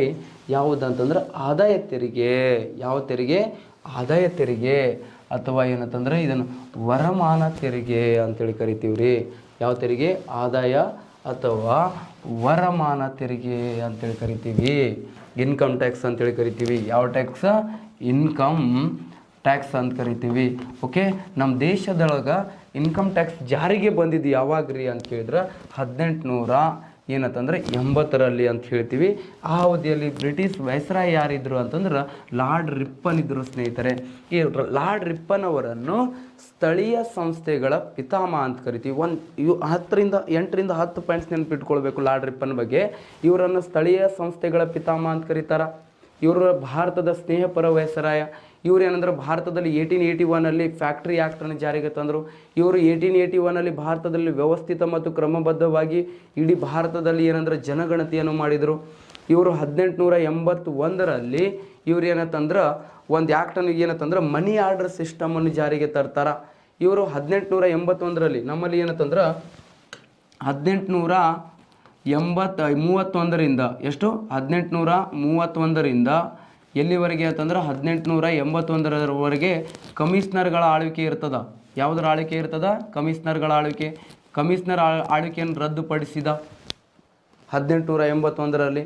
ನೆಕ್ಸ್ಟ್ ಏನಂತಂದ್ರೆ ಇವರು 1882 ಮೊದಲ ಕಾಗದದ ನೋಟುಗಳನ್ನು ಚಲಾವಣೆಗೆ ತಂದ.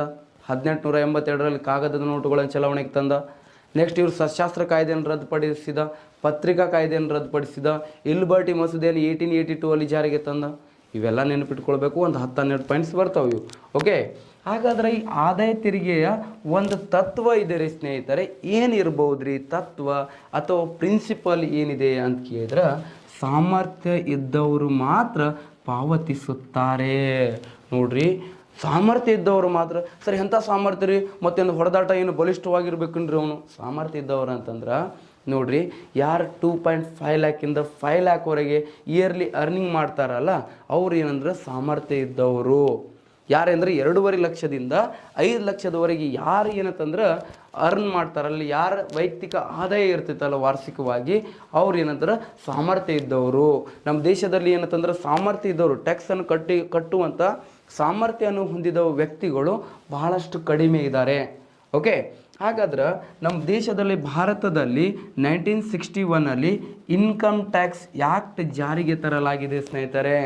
ಆದಾಯ ತೆರಿಗೆ ಕಾಯ್ದೆ ಅಂತ ಕರಿತೀವಿ ಇದಕ್ಕೆ, ಆದಾಯ ತೆರಿಗೆ ಕಾಯ್ದೆ ಅಂತೇಳಿ ಕರೀತಾರ, ಆದಾಯ ತೆರಿಗೆ ಕಾಯ್ದೆ. ಹಾಗಾದರೆ ನಮ್ಮ ದೇಶದಲ್ಲಿ ಆದಾಯ ತೆರಿಗೆ ಕಾಯ್ದೆ ಜಾರಿಗೆ ಬಂದಿದ್ದು ಯಾವಾಗ ಅಂತ ಕೇಳಿದ್ರೆ 1961 ಆಗಲಿ ಕೂಡ ಏನಂತಂದ್ರೆ ಸೆಕೆಂಡ್ ಫೈರ್ ಪ್ಲ್ಯಾನ್ ಎಂಡ್ ಆಗಿತ್ತು. ಮತ್ತೇನಂತಂದ್ರೆ ಥರ್ಡ್ ಫೈರ್ ಪ್ಲ್ಯಾನಿಗೆ ಏನಂತಂದ್ರೆ ನಾವು ದಾಪು ಕಾಲು ಹಾಕಿದ್ದೀವಿ, ಜಸ್ಟ್ ಎಂಟ್ರಿ ಕೊಡ್ತಿದ್ದೀವಿ. ಆ ಟೈಮಲ್ಲಿ ಏನಂತಂದ್ರೆ ನಮ್ಮಲ್ಲಿ ಏನಂದರೆ ಇನ್ಕಮ್ ಟ್ಯಾಕ್ಸ್ ಆ್ಯಕ್ಟನ್ನು ಜಾರಿಗೆ ತರಲಾಯಿತು. ನೆಕ್ಸ್ಟ್ ಇದಾದ ನಂತರ ನೆಕ್ಸ್ಟ್ ಬರೋದು ಸ್ನೇಹಿತರೆ ಏನಪ್ಪ ಅಂತ ಕೇಳಿದ್ರೆ ಆದಾಯ ತೆರಿಗೆ ಅಂತಂದರೆ ಏನು, ಯಾವುದಕ್ಕೆ ಆದಾಯ ತೆರಿಗೆ ಅಂತೇಳಿ ಕರೀತಾರ ಅಂತ ಕೇಳಿದ್ರೆ ಒಬ್ಬ ವ್ಯಕ್ತಿಯ ವೈಯಕ್ತಿಕ ಆದಾಯದ ಮೇಲೆ, ಯಾರೇ ಒಬ್ಬ ವ್ಯಕ್ತಿ ಇರಲಿ ಆ ವ್ಯಕ್ತಿಯ ನೋಡ್ರಿ, ಒಬ್ಬ ವ್ಯಕ್ತಿಯ ವೈಯಕ್ತಿಕ ಆದಾಯದ ಮೇಲೆ ನೋಡ್ರಿ, ಒಬ್ಬ ವ್ಯಕ್ತಿ ಆದಾಯ ತೆರಿಗೆ ಅಂತಂದ್ರೆ ಏನು ನಿಮ್ಗೆ ಗೊತ್ತಿರಬೇಕು. ಒಬ್ಬ ವ್ಯಕ್ತಿಯ ವೈಯಕ್ತಿಕ ಆದಾಯದ ಮೇಲೆ ವೈಯಕ್ತಿಕ ಆದಾಯ ಇರಬೇಕು ಒಂದು, ಓಕೆ. ಪ್ಲಸ್ ಏನಂತಂದ್ರೆ ಒಂದನೇದು ವೈಯಕ್ತಿಕ ಆದಾಯ, ಎರಡನೇದು ಏನಂತಂದ್ರೆ ನೋಂದಣಿಗೊಳ್ಳದೇ ಇರುವ ಕಂಪ್ನಿಗಳು, ನೋಂದಣಿಗೊಳ್ಳದೇ ಇರುವ ಕಂಪ್ನಿಗಳು ಅಥವಾ ನಿಗಮಗಳ ವಾರ್ಷಿಕ ಆದಾಯದ ಮೇಲೆ, ನೋಂದಣಿಗೊಳ್ಳದೇ ಇರುವ ಕೈಗಾರಿಕೆಗಳ ಅಥವಾ ನಿಗಮಗಳ ವಾರ್ಷಿಕ ಆದಾಯದ ಮೇಲೆ. ಮತ್ತು ಮೂರನೇದು ಏನಂತಂದ್ರೆ ಹಿಂದೂ ಅವಿಭಕ್ತ ಕುಟುಂಬಗಳ, ಯಾವ ಅವಿಭಕ್ತ, ಹಿಂದೂ ಅವಿಭಕ್ತ ಕುಟುಂಬಗಳ ವಾರ್ಷಿಕ ಆದಾಯದ ಮೇಲೆ. ಒಂದೇದು ನೋಡ್ರಿ ಒಬ್ಬ ವ್ಯಕ್ತಿಯ ವೈಯಕ್ತಿಕ ಆದಾಯ ಅಂದ್ರೆ ನೀ ಹಂಗಾರ ದುಡಿ, ನಮಗೆ ಸಂಬಂಧ ಇಲ್ಲ, ನಿಂದು ಪರ್ಸ್ನಲ್ ಇನ್ಕಮ್ ಇರಬೇಕು. ಅವನು ನಿಂದು ಏನಂತಂದ್ರೆ ಲ್ಯಾಂಡ್ ತೊಗೊಂಡ್ಯಾ, ರೆಂಟಿಗೆ ಕೊಟ್ಟಿಯಾ, ಮತ್ತು ನಿನ್ನ ಮನಿ ಅದ ರೆಂಟ್ ಕೊಟ್ಟಿಯಾ, ಅದರಿಂದ ಇನ್ಕಮ್ ಬರತ್ತೀಯಾ, ಕಟ್ಟು ಇನ್ಕಮ್ ಟ್ಯಾಕ್ಸ್ 2.5 ಲಾಖಿಂದ 5 ಲಾಖ್ ಇದ್ರೆ ಇನ್ಕಮ್ ನೀನು ಏನಂದ್ರೆ ಟ್ಯಾಕ್ಸ್ ಕಟ್ಟಲೇಬೇಕು. ನೆಕ್ಸ್ಟ್ ಏನಂತಂದ್ರೆ ನೀನು ಏನಂತಂದ್ರೆ ವೈಯಕ್ತಿಕ ಎಲ್ಲೋ ವರ್ಕ್ ಮಾಡ್ತಿದ್ಯಾ,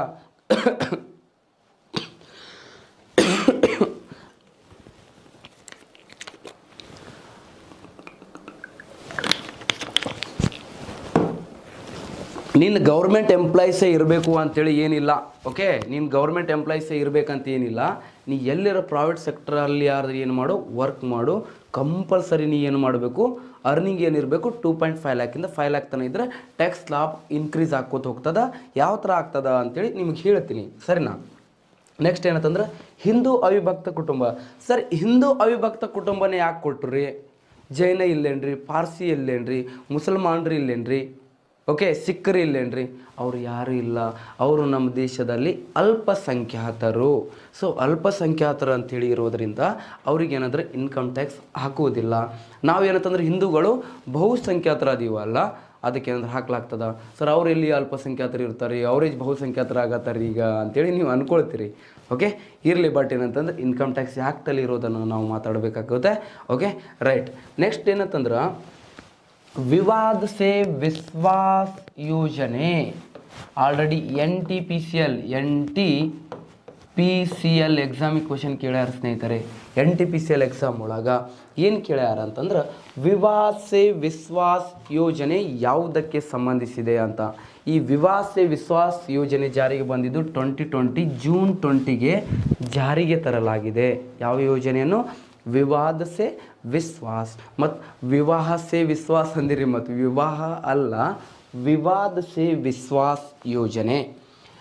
ನೋಡ್ರಿ, ಜಾರಿಗೆ ತಂದವರು ನಿರ್ಮಲಾ ಸೀತಾರಾಮನ್ ಅತ್ತಿಯವರು. ಯಾವ ಅತ್ತಿ? ನಿರ್ಮಲಾ ಸೀತಾರಾಮನ್ ಮೇಡಮ್ ಅವರು ಏನು ಮಾಡಿದಾರ, ಈ ವಿವಾದ ಸೇ ವಿಶ್ವಾಸ್ ಯೋಜನೆಯನ್ನು ಜಾರಿಗೆ ತಂದಾರ.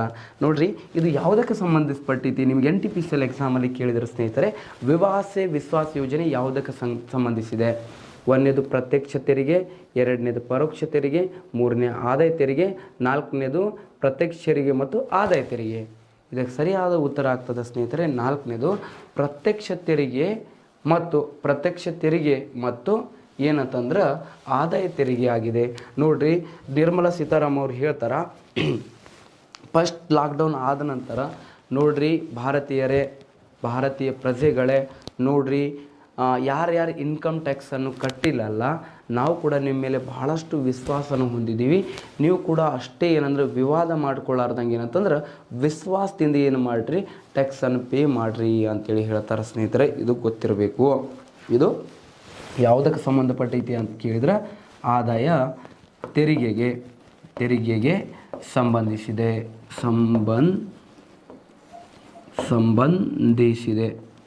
ಸಂಬಂಧಿಸಿದೆ ಓಕೆ, ಇಷ್ಟು ಗೊತ್ತಿರಬೇಕು ರೈಟ್.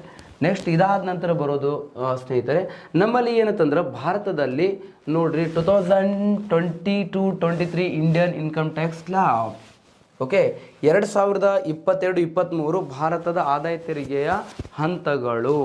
ಭಾರತದ ಆದಾಯ ತೆರಿಗೆ ಕನ್ನಡ ಒಳಗೆ ಏನಂತ ಕರಿತೀವಿ ಅಂತಂದ್ರೆ ಆದಾಯ ತೆರಿಗೆಯ ಹಂತಗಳು ಅಂತೇಳಿ ಕರಿತೀವಿ. ಆದಾಯ ತೆರಿಗೆಯ ಏನಂತ ಕರೀತಾರೆ ಇದಕ್ಕಂತಂದ್ರೆ ಹಂತಗಳು ಅಂತ ಕರೀತಾರೆ ಸ್ನೇಹಿತರೆ. ಹಂತಗಳು ಯಾವ ತೆರಿಗೆ ಹಂತಗಳು? ಆದಾಯ ತೆರಿಗೆಯ ಹಂತಗಳು ಅಂತೇಳಿ ಕರಿತೀವಿ. 2022-23 ಇಂಡಿಯನ್ ಇನ್ಕಮ್ ಟ್ಯಾಕ್ಸ್ ಸ್ಲ್ಯಾಬ್ ಅಂತ ಕರಿತೀವಿ. ಯಾವ ಥರ ಟ್ಯಾಕ್ಸ್ ಸ್ಲ್ಯಾಬ್ ಇದೆ ನಮ್ಮಲ್ಲಿ ಕೇಳ್ತಾರೆ ಸ್ನೇಹಿತರೆ, ಕರೆಕ್ಟ್ ತಿಳ್ಕೊಳ್ರಿ. ನೋಡ್ರಿ, ಯಾರೇ ಒಬ್ಬ ವ್ಯಕ್ತಿ ಇರಲಿ 2.5 ಲ್ಯಾಕ್ವರೆಗಿನ ಇನ್ಕಮಿಗೆ ಮೊದಲ 2.5 ಲಕ್ಷವರೆಗಿನ ಆದಾಯಕ್ಕೆ ಆದಾಯ ತೆರಿಗೆ ಇರಂಗಿಲ್ಲ. ನೋ ಟ್ಯಾಕ್ಸ್ ನಿಲ್ಲ ಅಂತ ಕರಿತೀವಿ. ಏನಿರ್ತದ? ಟ್ಯಾಕ್ಸ್ ನಿಲ್ ಇರ್ತಿತ್ತು, ಅವರಿಗೆ ಟ್ಯಾಕ್ಸ್ ಇರಂಗಿಲ್ಲ. 2.5 ಲ್ಯಾಕ್ವರೆಗಿನ ಆದಾಯಕ್ಕೆ ಆದಾಯ ತೆರಿಗೆ ಇಲ್ಲ. ಆದಾಯ ತೆರಿಗೆಯಿಂದ ವಿನಾಯಿತಿಯನ್ನು ನೀಡಲಾಗಿರುತ್ತದೆ, ಅವ್ರು ಕಟ್ಟಂಗಿಲ್ಲ. ನೆಕ್ಸ್ಟ್ ಎರಡನೇದು ನೋಡ್ರಿ ಸ್ನೇಹಿತರೆ, 2.5 ಲ್ಯಾಕಿಂದ 5 ಲ್ಯಾಕ್ವರೆಗಿನ ಇನ್ಕಮ್ಗೆ ಅವ್ರು ಕಟ್ಟಬೇಕು 5%. ಓಕೆ, ನೋಡ್ರಿ ಸ್ನೇಹಿತರೆ, ನಂದು ಎಷ್ಟು ಅಂತಂದರೆ ಎಟ್ ಪ್ರೆಸೆಂಟ್ 5 ಲ್ಯಾಕ್ ಇನ್ಕಮ್, ನಂದು ಎಷ್ಟು ಅಂದ್ರೆ 4,50,000 ಇನ್ಕಮ್ ಅದ ಅಂತ ತಿಳ್ಕೊಳ್ರಿ. 4,50,000 ಇನ್ಕಮ್ ಇದ್ರೆ ನಾನು ಕಟ್ತೀನೋ ಕಟ್ಟಂಗಿಲ್ಲೋ? ಈಗ ನೀವೆಲ್ಲರೂ ತಿಳ್ಕೊತೀರಿ, ಸರ್ ಹೌದ್ರಿ ನೀವು ಕಟ್ತೀರಾ ಅಂತೇಳಿ ಅಂತ ತಿಳ್ಕೊಳ್ತೀರಿ. ಬಟ್ ಇನ್ಕಮ್ ಟ್ಯಾಕ್ಸ್ ಕಟ್ಟಂಗಿಲ್ಲ. ನಾನು ಕರೆಕ್ಟಾಗಿ ತಿಳ್ಕೊಳ್ರಿ. ಮೊದಲ 2.5 ಲಕ್ಷಕ್ಕೆ ಆದಾಯ ತೆರಿಗೆ ಇಲ್ಲ, ಟ್ಯಾಕ್ಸ್ ನೀಲ್ಲ ಅಂತ ಕರಿತೀವಿ. ನೋ ಟ್ಯಾಕ್ಸ್ ಕಟ್ಟಂಗಿಲ್ಲ. ಎಲ್ರಿ ಯಾರೇ ಎಷ್ಟೇ ಶ್ರೀಮತಿ ಇರಲಿ, ಅವನು ದೊಡ್ಡ ಎಷ್ಟೇ ಶ್ರೀಮತಿ ಇರಲಿ, ಅವ್ನು ಮೊದಲೇ 2.5 ಲಕ್ಷವರೆಗಿನ ಇನ್ಕಮಿಗೆ ಟ್ಯಾಕ್ಸ್ ಇರಂಗಿಲ್ಲ. ನೆಕ್ಸ್ಟ್ ಏನಂತಂದ್ರೆ 2.5 ಲಕ್ಷದಿಂದ 5 ಲಕ್ಷದವರೆಗೆ ಇರಬೇಕು ಶುದ್ಧ. ಏನಂತಂದ್ರೆ ಮತ್ತೆ ನೆಕ್ಸ್ಟ್ ಏನಂತಂದ್ರೆ 2.5 ಲ್ಯಾಕಿಂದ 5 ಲ್ಯಾಕ್ವರೆಗಿನ ಈ 2.5 ಲ್ಯಾಕಿಗೆ ಇರ್ತಿದೆ 5%. ಬಟ್ ನಂದು 4.5 ಲ್ಯಾಕ್ ಆದ್ರೆ ನಾನು 2.5 ಲ್ಯಾಕ್ ಆಗಂಗಿಲ್ಲ. ನಂದು 4.5 ಲ್ಯಾಕ್ ಆದ್ರೆ ನಂದು ಎಷ್ಟು ಅಂದ್ರೆ 2 ಲ್ಯಾಕ್ ಮಾತ್ರ ಇನ್ಕಮ್ ಆಗೋದಾಗ್ತದೆ. ಸೊ ಅಪ್ಲೈ ಆಗಂಗಿಲ್ಲ. ಶುದ್ಧ 5 ಲಕ್ಷ ಇರಬೇಕು ಅಂದಾಗ 2.5 ಲ್ಯಾಕಿಂದ ಅಪ್ಲೈ ಆಗ್ತದೆ 5% ಅಂತಂದ್ರೆ 12,500. ಓಕೆ, 12.5K ಏನು ಕಟ್ಟಬೇಕು, ಅವನು ಟ್ಯಾಕ್ಸ್ ಕಟ್ಟಬೇಕಾಗ್ತದೆ ಸ್ನೇಹಿತರೆ. ನೆಕ್ಸ್ಟ್ ಮೂರನೇದು ಏನಂತಂದ್ರೆ 5 ಲಕ್ಷದಿಂದ 7.5 ಲಕ್ಷವರೆಗೆ 10%. ಓಕೆ, 10% ಅಂತಂದ್ರೆ ಮೊದಲ 2.5 ಲಕ್ಷಕ್ಕೆ ಟ್ಯಾಕ್ಸ್ ಇಲ್ಲ. ಓಕೆ, ಟ್ಯಾಕ್ಸ್ ಇಲ್ಲ. ಆಮೇಲೆ 2.5 ಲಕ್ಷಕ್ಕೆ ಏನಂತಂದ್ರೆ 2.5 ಲಕ್ಷದಿಂದ 5 ಲಕ್ಷಕ್ಕೆ 2.5 ಲ್ಯಾಕ್ ಆಗ್ತದಲ್ಲ, ಅದಕ್ಕೆ 12,500. ಆಮೇಲೆ ನಾನು 5.5 ಲಕ್ಷದಿಂದ 7.5 ಲಕ್ಷಕ್ಕೆ ಅಂತಂದ್ರೆ 2.5 ಲ್ಯಾಕ್ ಆಗ್ತದೆ. ಇಲ್ಲಿನೂ ಕೂಡ 5 ಲಕ್ಷದಿಂದ 7.5 ಲಕ್ಷ ಅಂತಂದ್ರೆ ಮತ್ತೆ 2.5 ಲ್ಯಾಕ್ ಆಗ್ತದೆ. 2.5 ಲ್ಯಾಕ್ ಅಂತಂದ್ರೆ ನಾನು ಟ್ಯಾಕ್ಸ್ 10% ಕಟ್ತೀನಿ. 10% ಅಂದ್ರೆ 25K ಆಗ್ತದೆ. ಇದು ಎಷ್ಟು ಕೆ ಆಗ್ತದ? 25K ಅಂತಂದ್ರೆ 25,000 ಕಟ್ಟಬೇಕಾಗ್ತದೆ ಈ 2.5 ಲ್ಯಾಕಿಗೆ. ಯವ್ರಿ ನೋಡ್ರಿ, Indian income tax is dash ಅಂತೇಳಿ ಕ್ವಶನ್ ಕೇಳ್ಯಾರ. Indian income tax is direct plus progressive, direct plus regressive, direct plus proportional, ಮತ್ತೇನಂತಂದ್ರೆ ಡೈರೆಕ್ಟ್ ಆ್ಯಂಡ್ ಇಂಡೈರೆಕ್ಟ್ ಪ್ರೋಗ್ರೆಸಿವ್ ಅಂತೇಳಿ ಕೇಳಿಬಿಡ್ತಾನೆ ನಿಮ್ಗೆ. Indian income tax is direct tax and progressive ಆಗಿದೆ ರೀ ನಮ್ಮದು. ಏನಾಗಿದೆ? Direct tax and Indian income tax is direct tax and progressive ಆಗಿದೆ ರೀ. ಯಾವ ಗ್ರೆಸಿವ್ ಆಗಿದೆ? ಪ್ರೋಗ್ರೆಸಿವ್ ಆಗಿದೆ. Okay, Indian income tax is direct plus progressive ಆಗಿದೆ. ಪ್ರೋಗ್ರೆಸಿವ್ ಅಂತಂದ್ರೆ ಆದಾಯ ಹೆಚ್ಚಳದೊಂದಿಗೆ, ಯಾವುದೇ ಒಬ್ಬ ವ್ಯಕ್ತಿಯ ಆದಾಯ ಹೆಚ್ಚಳದೊಂದಿಗೆ ತೆರಿಗೆ ದರದಲ್ಲಿ ಸಹ ಏನಾಗತ್ತೈತ್ರಿ, ಹಂತವಾಗಿ ಹೆಚ್ಚಳ ಆಗ್ತಿದೆ ಅಲ್ಲ, ಅದನ್ನು ಏನಂತ ಕರೀತಾರ? ಪ್ರೋಗ್ರೆಸಿವ್ ಅಂತೇಳಿ ಕರೀತಾರೆ ಸ್ನೇಹಿತರೆ. ನೆಕ್ಸ್ಟ್ ಏನಂತಂದ್ರೆ ನಾಲ್ಕನೇದು 7.5 ಲ್ಯಾಕಿಂದ 10 ಲ್ಯಾಕ್ವರೆಗೆ ಈ 2.5 ಲ್ಯಾಕ್ಗೆ 7.5 ಲ್ಯಾಕಿಂದ 10 ಲ್ಯಾಕ್ವರೆಗೆ ಈ 2.5 ಲ್ಯಾಕಿಗೆ ಕಟ್ತಾರೆ 15% ಟ್ಯಾಕ್ಸನ್ನು ಕಟ್ಟಬೇಕಾಗುತ್ತೆ. ನೆಕ್ಸ್ಟ್ 10ನೇದು ಗುರುಜಿ 10 ಲಕ್ಷದಿಂದ ಹೆಚ್ಚು 12.5 ಲಕ್ಷಕ್ಕಿಂತ ಕಡಿಮೆ ಇದ್ರೆ ಅವ್ರು ಕಟ್ತಾರೆ 20% ಟ್ಯಾಕ್ಸನ್ನು ಕಟ್ತಾರೆ. ಎಷ್ಟು? 20% ಟ್ಯಾಕ್ಸ್ ಕಟ್ತಾರೆ. ನೆಕ್ಸ್ಟ್ 6ನೇದು 12.5 ಲ್ಯಾಕಿಂದ 16 ಲ್ಯಾಕ್ವರೆಗಿನ ಇನ್ಕಮಿಗೆ ಕಟ್ತಾರೆ 25% ಟ್ಯಾಕ್ಸನ್ನು ಕಟ್ತಾರೆ. ನೆಕ್ಸ್ಟ್ ಅದೇ ಥರ ಏನಂತಂದ್ರೆ ಮೋರ್ ದೆನ್ 15 ಲ್ಯಾಕ್ ಇದ್ರೆ 15 ಲಕ್ಷಕ್ಕಿಂತ ಹೆಚ್ಚು ಎಷ್ಟೇ ಇರಲಿ ಅವ್ರು ಕಟ್ತಾರೆ 30%. ಸರ್, ಶ್ರೀಮಂತರ ಮೇಲೆ ಟ್ಯಾಕ್ಸ್ ಹಾಕ್ತಿದ್ರಲ್ರಿ, ಮೊದಲಿತ್ತು ಸರ್ ಚಾರ್ಜ್ ಅಂತೇಳಿ ಇತ್ತು. ಯಾವ ಚಾರ್ಜ್ ಇತ್ತು? ಸರ್ ಚಾರ್ಜ್ ಅಂತೇಳಿ ಇತ್ತು. ಸರ್ ಚಾರ್ಜ್ ಅಂತೇಳಿ ಇತ್ತು. ಸರ್ ಚಾರ್ಜ್ ಅಂದ್ರೆ ಏನಪ್ಪ ಇದು ಅಂತ ಕೇಳಿದ್ರೆ, ಸರ್ ಚಾರ್ಜ್ ಅಂತಂದ್ರೆ ಶ್ರೀಮಂತರ ಮೇಲೆ ಹಾಕುವಂಥ ತೆರಿಗೆ ಆಗಿದೆ. ಓಕೆ, ಸರ್ ಚಾರ್ಜ್ ಅಂತಂದ್ರೆ ಏನಾಗಿತ್ತು ಅಂತ ಕೇಳಿದ್ರೆ, ಶ್ರೀಮಂತರ ಮೇಲೆ ಹಾಕುವಂಥ ತೆರಿಗೆ ಏನಂತ ಕರಿತಿದ್ರು? ಸರ್ ಚಾರ್ಜ್ ಅಂತ ಕರಿತಿದ್ರು. ಯಾವ charge? Sir charge. Sir charge ಅಂತಂದ್ರೆ ಶ್ರೀಮಂತರ ಮೇಲೆ ಹಾಕುವಂಥ ಹೆಚ್ಚುವರಿ ತೆರಿಗೆ ಅಂತ ಕರಿತೀವಿ. ಇದು ಗೊತ್ತಿರಬೇಕು ಸ್ನೇಹಿತರೆ, ರೈಟ್. ನೆಕ್ಸ್ಟ್ ಏನಂತಂದ್ರೆ, ಇದು ಏನಂದ್ರೆ ಟ್ಯಾಕ್ಸ್ ಲಾಭ. ಇನ್ನೊಂದ್ಸಲ ಹೇಳ್ತೀನಿ ನೋಡ್ರಿ. ನಂದು ಇನ್ಕಮ್ ಎಷ್ಟೇ ಅಂತಂದ್ರೆ, ಈಗ ನಾನು 25 ಲಕ್ಷ ದುಡಿಯತ್ತೀನಿ ಅಂತ ತಿಳ್ಕೊಳ್ರಿ. ಈಗ ನಂದು ಇನ್ಕಮ್ ಎಷ್ಟದ? 25 ಲಕ್ಷ. 25 ಊಹೆ ಮಾಡ್ಕೊಳ್ರಪ್ಪ, ಎಲ್ಲಿ 25 ಲಕ್ಷ ಮತ್ತು ಸರ್ ಸಾಲ ಕೊಡ್ರಿ ಅಂತೇಳಿ ಗಂಟು ಬಿದ್ದಿರಿ. ಮತ್ತು 25 ಲಕ್ಷ ದುಡಿಯತ್ತೀರಿ ಸರ್ ಕೊಡ್ರಿ ಅಂತೇಳಿ ಗಂಟು ಬಿದ್ದಿರಿ. ಹಾಗೇನಿಲ್ಲ ನೋಡ್ರಿ. 25 ಲಕ್ಷ ನಂದು ಇನ್ಕಮ್ ಅದ ಅಂತ ತಿಳ್ಕೊ. ಮೊದಲ 2.5 ಲಕ್ಷಕ್ಕೆ ಏನಂತಂದ್ರೆ ನನಗೆ ಟ್ಯಾಕ್ಸ್ ಇಲ್ಲ, ಹಾಕಂಗಿಲ್ಲ ಒಟ್ಟ. ಆಮೇಲೆ 2.5 ಲಕ್ಷದಿಂದ 5 ಲಕ್ಷಕ್ಕೆ ನಾನು ಕಟ್ತೀನಿ ರೀ 5%. ಆಮೇಲೆ 2.5 ಲಕ್ಷದ 5 ಲಕ್ಷದಿಂದ 7.5 ಲಕ್ಷಕ್ಕೆ ಕಟ್ತೀನಿ ರೀ ನಂದು ಇನ್ಕಮ್. ಈ 2.5 ಲ್ಯಾಕಿಗೆ 10%. ಆಮೇಲೆ 7.5 ಲಕ್ಷದಿಂದ 10 ಲಕ್ಷಕ್ಕೆ ಈ 2.5 ಲ್ಯಾಕಿಗೆ ಕಟ್ತೀನಿ ರೀ 15%. ಆಮೇಲೆ 10 ಲಕ್ಷದಿಂದ 12.5 ಲಕ್ಷಕ್ಕೆ ಕಟ್ತೀನಿ ರೀ 20%. ಆಮೇಲೆ 12.5ರಿಂದ 16 ಲಕ್ಷಕ್ಕೆ ಕಟ್ತೀನಿ ರೀ 25%. ಆಮೇಲೆ 15 ಲಕ್ಷದಿಂದ ಅಪ್ ಟು ಏನಂದ್ರೆ 10 ಲ್ಯಾಕ್ ಮೇಲೆ ಕಟ್ತೀನಿ ನಾನು. ಅಂದರೆ 25 ಲಕ್ಷ ನಂದು ಇನ್ಕಮ್ ಐತಲ್ಲ ಅಂತಂದ್ರೆ 15 ಲ್ಯಾಕಿಂದ 25 ಲ್ಯಾಕ್ವರೆಗೆ ನನಗೆ ಎಷ್ಟು ಆಗ್ತದೆ? 10 ಲ್ಯಾಕ್ ಆಗ್ತದೆ. 10 ಲ್ಯಾಕ್ ಮೇಲೆ ನಾನು ಕಟ್ತೀನಿ ರೀ 30%. ಸೊ ಈ ಥರ ಏನಂತಂದ್ರೆ ಟ್ಯಾಕ್ಸ್ ಲಾಭ ಇರೋದು ನಮ್ಮ ಇಂಡಿಯಾ ಒಳಗೆ. ಅದನ್ನು ಏನಂತ ಕರೀತಾರೆ? ಡೈರೆಕ್ಟ್ ಟ್ಯಾಕ್ಸ್ ಪ್ಲಸ್ ಪ್ರೋಗ್ರೆಸಿವ್ ಅಂತ ಕರಿತೀವಿ. Indian income tax is direct plus progressive. ಹಾಗಾದ್ರೆ ಸರ್, ಇನ್ಕಮ್ ಟ್ಯಾಕ್ಸ್ ಅಂತಿರಲ್ಲ, ಈ ಇನ್ಕಮ್ ಟ್ಯಾಕ್ಸನ್ನು ವಿಧಿಸೋರು ಯಾರಿರ್ತಾರೆ? ಓಕೆ, ಭಾರತದಲ್ಲಿ ಆದಾಯ ತೆರಿಗೆಯನ್ನು ವಿಧಿಸುವವರು ಯಾರಿರ್ತಾರೆ ಸರ? ಓಕೆ, ಆದಾಯ ತೆರಿಗೆಯನ್ನು ವಿಧಿಸುವವರು ಯಾರಿರ್ತಾರ ಅಂತ ಕೇಳಿದ್ರೆ, ಕೇಂದ್ರ ಹಣಕಾಸು ಸಚಿವಾಲಯ. ಓಕೆ, ಯಾವುದು? ಕೇಂದ್ರ ಹಣಕಾಸು ಸಚಿವಾಲಯ. ಕೇಂದ್ರ ಹಣಕಾಸು ಸಚಿವಾಲಯ. Okay, union ministry of finance ಅಂತ ಕರಿತೀವಿ. ಇದಕ್ಕೆ ಏನಂತ ಕರೀತಾರೆ ಇಂಗ್ಲೀಷ್ ಒಳಗೆ? ಯೂನಿಯನ್ ಮಿನಿಸ್ಟ್ರಿ ಆಫ್ ಫಿನಾನ್ಸ್ ಅಂತ ಕರಿತೀವಿ. ಯಾವುದು? ಯೂನಿಯನ್ ಮಿನಿಸ್ಟ್ರಿ ಆಫ್ ಫೈನಾನ್ಸ್ ಅಂತ ಕರಿತೀವಿ. ಓಕೆ, ಇವ್ರು ಏನಂತಂದ್ರೆ ಹಾಕ್ತಾರೆ ನೋಡ್ರಿ. ಟ್ಯಾಕ್ಸ್ ಲಾಭನು ಈಗ ನಾನು ಇಷ್ಟೊತ್ತು ಹೇಳಿದ್ನಲ್ಲ, ಟ್ಯಾಕ್ಸ್ ಲಾಭ ನಿನಗೆ.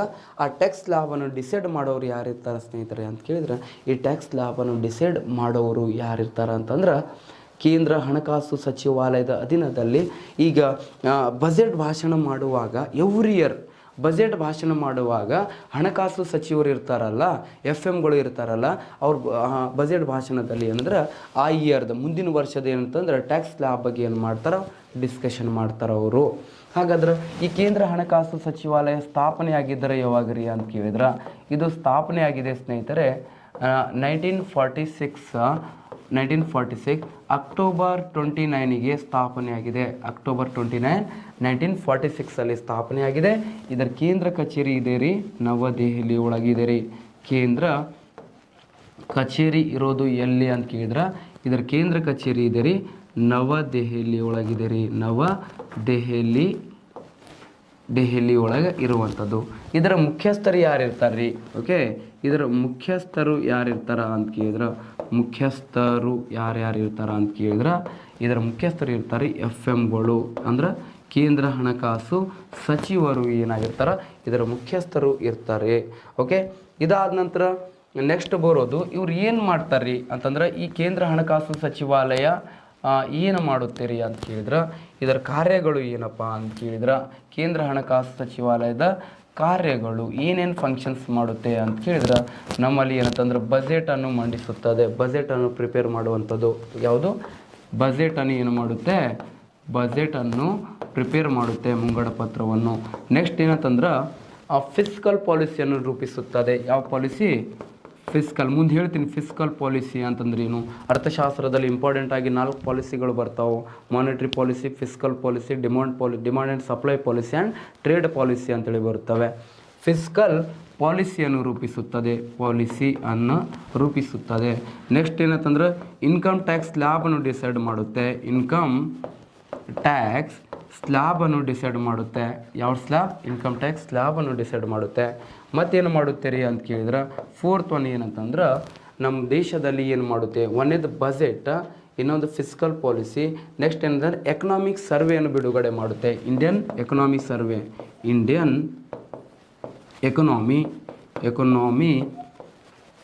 ಸರ್ವೆಯನ್ನು ಬಿಡುಗಡೆ ಮಾಡುತ್ತೆ.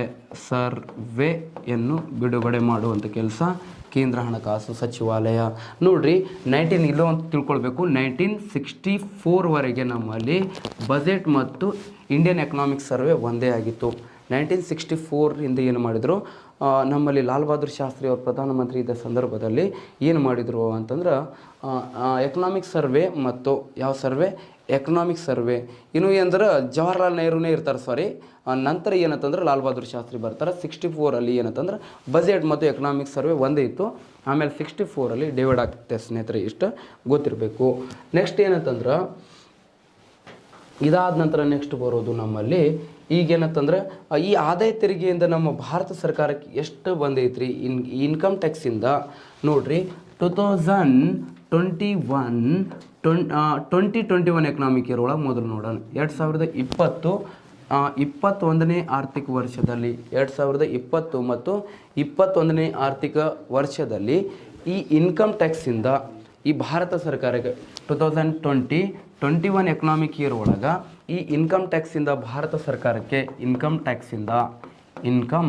ಟ್ಯಾಕ್ಸಿಂದ ನಮ್ಮ ಇಂಡಿಯನ್ ಗೌರ್ಮೆಂಟಿಗೆ ಬಂದಿರುವಂಥದ್ದು ಇನ್ಕಮ್ ಎಷ್ಟು ರೀ ಅಂತ ಕೇಳಿದ್ರೆ, ಇನ್ಕಮ್ ಎಷ್ಟು ಬಂದೈತ್ರಿಯಪ್ಪ ಅಂತ ಕೇಳಿದ್ರೆ, ಇದರಿಂದ ಬಂದಿರುವಂಥ ಇನ್ಕಮ್ ಎಷ್ಟು ಅಂದ್ರೆ 14% ಬಂದಿತ್ತು ಸ್ನೇಹಿತರೆ. ಸೆಕೆಂಡ್ ಹೈಯೆಸ್ಟ್ ಕೊಡುವಂಥದ್ದು ಟ್ಯಾಕ್ಸ್ ಟೈಪ್ಸ್ ಆಗಿತ್ತು. ನೆಕ್ಸ್ಟ್ 2021 ಈ ಎಕನಾಮಿಕ್ ಇಯರ್ ಒಳಗೆ 2021-22 ಎಕನಾಮಿಕ್ ಇಯರ್ ಒಳಗೆ ಈ ಇನ್ಕಮ್ ಟ್ಯಾಕ್ಸಿಂದ ಭಾರತ ಸರ್ಕಾರಕ್ಕೆ 15% ಆದಾಯ ಬಂದಿದ್ದು. ಸೇಮ್ ಎರಡನೇ ಅತಿ ಹೆಚ್ಚು ಆದಾಯ ಕೊಡುವಂಥದ್ದು, ಎರಡನೇ ಅತಿ ಹೆಚ್ಚು ಆದಾಯವನ್ನು ಕೊಡುವಂಥ ತೆರಿಗೆ ವಿಧ ಇದಾಗಿದೆ ಸ್ನೇಹಿತರೆ. ನೋಡ್ರಿ, ನಮ್ಮ ದೇಶದಲ್ಲಿ ಹೈಯೆಸ್ಟ್ ಏನಂತಂದ್ರೆ ಸರ್ಕಾರಕ್ಕೆ ಏನಂತಂದ್ರೆ ಕೊಡುಗೆಯನ್ನು ನೀಡುವಂಥದ್ದು. ಓಕೆ ಅಂತಂದ್ರೆ ಸರ್ಕಾರಕ್ಕೆ ಆದಾಯವನ್ನು ಕೊಡುವಂಥ ತೆರಿಗೆ ಯಾವುದು ಅಂತ ಕೇಳಿದ್ರೆ, ಸರ್ಕಾರಕ್ಕೆ ಹೈಯೆಸ್ಟ್ ಕೊಡುತ್ತೀರಿ GST. ಮೊದಲನೇದು ಯಾವ್ದು ಕೊಡುತ್ತೆ? GST. ಎರಡನೇ ಹೈಯೆಸ್ಟ್ ಕೊಡೋದು ಏನಂತಂದ್ರೆ ಇನ್ಕಮ್ ಟ್ಯಾಕ್ಸ್. ಥರ್ಡ್ ಹೈಯೆಸ್ಟ್ ಕೊಡೋದು company tax, corporation tax. Fourth highest ಕೊಡೋದು union excise duty. And fifth highest ಕೊಡೋದು ಕಸ್ಟಮ್ ಡ್ಯೂಟಿ ಸ್ನೇಹಿತರೆ. ಯಾವ ಡ್ಯೂಟಿ? ಕಸ್ಟಮ್ ಡ್ಯೂಟಿ ಕೊಡುತ್ತೆ. ಇದು ಏನಂತಂದ್ರೆ ನಿಮಗೆ ಗೊತ್ತಿರಬೇಕು, ಇಂಪಾರ್ಟೆಂಟ್ ಆಗಿರುತ್ತೆ. ಸರಿನಾ? ರೈಟ್. ನೆಕ್ಸ್ಟ್ ನಾನು ಹೇಳ್ಕೊತ ಹೋಗ್ತೀನಿ. GST ಬಂದಾಗ ಎಷ್ಟು ಏನಂತಂದ್ರೆ, ಇದು ಅಂತಂದ್ರೆ ಬಂಗಾರ ಪೆನ್ ಒಳಗೆ ಬರ್ಕೋಬೇಕು ನೀವು. ಬಂಗಾರ ಪೆನ್ ಅಂತಂದ್ರೆ ಫಿಕ್ಸ್ ಕೇಳ್ತಾರೆ ಇದನ್ನು. ಈ ಎಕನಾಮಿಕ್ ಇಯರ್ ಅಪ್ಡೇಟ್ ಅಲ್ಲ, ಸೊ ಅದಕ್ಕೆ ಏನಂದ್ರೆ ಕೇಳ್ತಿರ್ತಾರೆ ಸ್ನೇಹಿತರೆ, ಅಷ್ಟು ನೆನಪಿಟ್ಕೊಳ್ಬೇಕು. ರೈಟ್. ನೆಕ್ಸ್ಟ್, ಈ ಆದಾಯ ತೆರಿಗೆಯಿಂದ ಇನ್ಕಮ್ ಟ್ಯಾಕ್ಸಿಂದ ಸಂಗ್ರಹವಾಗಿರುವಂಥ ಆದಾಯದಲ್ಲಿ ಕೇಂದ್ರ ಹಣಕಾಸು ಆಯೋಗ, ಯೂನಿಯನ್ ಫಿನಾನ್ಸ್ ಕಮಿಷನ್ ಏನು ಮಾಡುತ್ತೆ ಅಂತಂದ್ರೆ, ಇದರಿಂದ ಸಂಗ್ರಹವಾಗಿರುವಂಥ ಆದಾಯದಲ್ಲಿ ಕೇಂದ್ರ ಮತ್ತು ರಾಜ್ಯಗಳಿಗೆ ಅನುದಾನವನ್ನು ಹಂಚಿಕೆ ಮಾಡುವಂಥ ಕೆಲಸ ಮಾಡುತ್ತೆ ಸ್ನೇಹಿತರೆ. ಓಕೆ, ಹಾಗಾದ್ರೆ ಯಾವ ವಿಧಿ ಪ್ರಕಾರ ಅಂತಂದ್ರೆ ಆರ್ಟಿಕಲ್ 280 ಪ್ರಕಾರ ಏನಂತಂದ್ರೆ ಕೇಂದ್ರ ಮತ್ತು ರಾಜ್ಯಗಳ ನಡುವೆ ಅನುದಾನವನ್ನು ಹಂಚಿಕೆ ಮಾಡುವಂಥ ಕೆಲಸ ಯಾವ್ದು ಮಾಡುತ್ತೆ ಅಂತಂದ್ರೆ ಕೇಂದ್ರ ಹಣಕಾಸು ಆಯೋಗ ಮಾಡುತ್ತೆ. ಯಾವ ಆಯೋಗ? ಕೇಂದ್ರ ಹಣಕಾಸು ಆಯೋಗ ಮಾಡುತ್ತೆ. ಹಾಗಾದ್ರೆ ಕೇಂದ್ರ ಹಣಕಾಸು ಆಯೋಗ ಯಾವಾಗ ಸ್ಥಾಪನೆ ಆಯಿತು? ಇದು ಏನು ಕೆಲಸ ಮಾಡುತ್ತೆ? ಓಕೆ, ಕೇಂದ್ರ ಹಣಕಾಸು ಆಯೋಗ ಸ್ಥಾಪನೆ ಆಗಿದ್ದು 1951 ನವೆಂಬರ್ 22ಗೆ ಸ್ಥಾಪನೆ ಆಯಿತು ಸ್ನೇಹಿತರೆ. ನೆಕ್ಸ್ಟ್ ಏನಂತಂದ್ರೆ ಇದರ ಬಗ್ಗೆ ತಿಳಿಸುವಂಥ ವಿಧಿ 280ನೇ ವಿಧಿ. ಇದರ ಬಗ್ಗೆ ತಿಳಿಸುವ ಭಾಗ ಯಾವುದು ಅಂತ ಕೇಳಿದ್ರೆ, ಭಾಗ ಎಷ್ಟನೇ ಭಾಗ ಅಂತಂದ್ರೆ ಸ್ನೇಹಿತರೆ 12ನೇ ಭಾಗ ಯಾವತ್ತು ಏನಂತಂದ್ರೆ ರೋಮನ್ ಅಂಕಿ ಒಳಗೆ ಬರಿಬೇಕು. ನೋಡಿ ಸ್ನೇಹಿತರೆ, ನಾನು ಏನು ಎಕ್ಸಾಮ್ ಅನುಭವದ ಮಾತುಗಳನ್ನು ಹೇಳ್ತಿದ್ದೀನಿ, ಯಾವ ಥರ ಎಕ್ಸಾಮ್ ಒಳಗೆ ಕೇಳ್ತಾರೆ ನೋಡ್ರಿ ಅದೇ ಹೇಳ್ತಿದ್ದೀನಿ. ಏನು ಕೊಡಬೇಕಲ್ಲ ನಿಮಗೆ ಅದನ್ನೇ ಕೊಡ್ತಿದ್ದೀನಿ, ಕರೆಕ್ಟಾಗಿ ಯೂಸ್ ಮಾಡಿಕೊಡ್ರಿ. ಒಂದು ಕ್ಲಾಸ್ ತಪ್ಪಿಸಕ್ಕೆ ಹೋಗಬೇಡ್ರಿ. ನೋಡಿರಿ, ಎಕನಾಮಿಕ್ಸ್ ಅನ್ನೋದು ಏನಂದ್ರೆ ಒಂದು ಕ್ಲಾಸಿಂದ ಮತ್ತೊಂದು ಕ್ಲಾಸಿಗೆ ಏನಂತಂದ್ರೆ ಲಿಂಕ್ ಇರುತ್ತೆ. ಸೊ ಅದಕ್ಕೆ ಏನಂದ್ರೆ ಒಂದು ಕ್ಲಾಸ್ ಬಿಟ್ಟು ನೀನು ಮತ್ತೊಂದು ನೋಡಿದ್ಯಾ ಅಂತ ಕಲಿಬೇಕಂತೇಳಿ ಹಂಬಲ ಇದ್ರೆ ಕರೆಕ್ಟಾಗಿ ಅಂದ್ರೆ ಕಲಿ. ಓಕೆ, ಕರೆಕ್ಟಾಗಿ ಅರ್ಥ ಆಗುತ್ತೆ. ಅದನ್ನು ಬಿಟ್ಟರೆ ಏನಂದ್ರೆ ಸ್ನೇಹಿತರೆ ನೋಡ್ರಿ, ಒಂದು ಕ್ಲಾಸ್ ಬಿಡೋದು, ಒಂದು ಕ್ಲಾಸ್ ನೋಡೋದು ಮಾಡೋಕ್ಕೆ ಹೋಗ್ಬೇಡ್ರಿ ದಯವಿಟ್ಟು. ಮತ್ತೇನಂದ್ರೆ ಆಗಿಂದಾಗೆ ನಿಮಗೆ ನೋಟ್ಸ್ ಕೂಡ ಕೊಡತ್ತೀನಿ ನಾನು ಟೆಲಿಗ್ರಾಮ್ ಚಾನಲಲ್ಲಿ ಎವ್ರಿ ಡೇ ಅಂತಂದ್ರೆ ನಾನು ನೋಟ್ಸ್ ಹಾಕ್ತಿದ್ದೀನಿ, ಅದನ್ನು ಯೂಸ್ ಮಾಡ್ಕೊಳ್ರಿ, ಸರಿನಾ? ರೈಟ್. ನೆಕ್ಸ್ಟ್ ಏನಂದ್ರೆ ಭಾಗ ಎಷ್ಟನೇ ಭಾಗ ಅಂತಂದ್ರೆ 12ನೇ ಭಾಗ. ಹಾಗಾದ್ರೆ ನೇಮಕ ಮಾಡೋರು ಯಾರಿರ್ತಾರೆ? ಈ ಕೇಂದ್ರ ಹಣಕಾಸು ಆಯೋಗವನ್ನು ನೇಮಕ ಮಾಡೋರು ಯಾರಿರ್ತಾರೆ? ನೇಮಕ ಮಾಡೋರು ಯಾರಿರ್ತಾರೆ ಅಂತಂದ್ರೆ ರಾಷ್ಟ್ರಪತಿಗಳು ನೇಮಕ ಮಾಡ್ತಾರ ಸ್ನೇಹಿತರೆ. ಯಾರು ಮಾಡ್ತಾರ? ರಾಷ್ಟ್ರಪತಿಗಳು ಏನು ಮಾಡ್ತಾರ?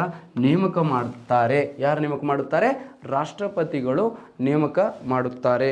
ನೆಕ್ಸ್ಟ್ ಏನಂತಂದ್ರೆ ಅವಧಿ ಏನಿರ್ತದ್ರಿ? ಎಷ್ಟು ವರ್ಷದ ಅವಧಿ ಇರ್ತೈತಿ ಅಂತ ಕೇಳಿದ್ರೆ ಅವಧಿ ಇರುತ್ತೆ ರೀ 5 ಇಯರ್. ಅವಧಿ ಇರೋದು 5 ಇಯರ್, 5 ವರ್ಷಗಳು. ಅವಧಿ ಎಷ್ಟಿರ್ತದ?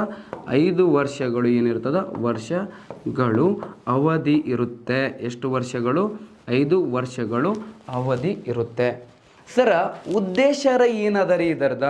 ಓಕೆ, ಕೇಂದ್ರ ಹಣಕಾಸು ಆಯೋಗದ ಉದ್ದೇಶರ ಏನೈತ್ರಿ ಅಂತೇಳಿ ನೋಡಿದಾಗ ಉದ್ದೇಶ ಕೇಂದ್ರ ಮತ್ತು ರಾಜ್ಯಗಳ ನಡುವೆ ಅನುದಾನವನ್ನು ಹಂಚಿಕೆ ಮಾಡುವುದಾಗಿದೆ.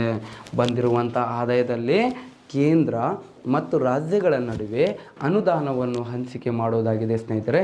ಇದು ಎಲ್ಲ ನಿಮ್ಗೆ ಗೊತ್ತಿರಬೇಕು. ನೆಕ್ಸ್ಟ್ ಏನಂತಂದ್ರೆ ನೋಡ್ರಿ ಸ್ನೇಹಿತರೆ, ನೆಕ್ಸ್ಟ್ ಬರೋದು ಏನಂತಂದ್ರೆ ಮೊದಲನೆಯ ಹಣಕಾಸು ಆಯೋಗ. ಓಕೆ, ಇಲ್ಲಿವರೆಗೆ ಏನಂತಾರೆ ಒಟ್ಟು ಭಾರತದಲ್ಲಿ 15 ಹಣಕಾಸು ಆಯೋಗ ಆಗಿದಾವೆ. ಒಟ್ಟು ಎಷ್ಟಾಗಿದಾವೆ ಅಂತಂದ್ರೆ 15 ಕೇಂದ್ರ ಹಣಕಾಸು ಆಯೋಗಗಳು ಆಗಿದ್ದಾವೆ. ಎಷ್ಟಾಗಿದ್ದಾವ? 15 ಕೇಂದ್ರ ಹಣಕಾಸು ಆಯೋಗ ಆಗಿರೋದನ್ನು ನಾವು ನೋಡ್ತೀವಿ.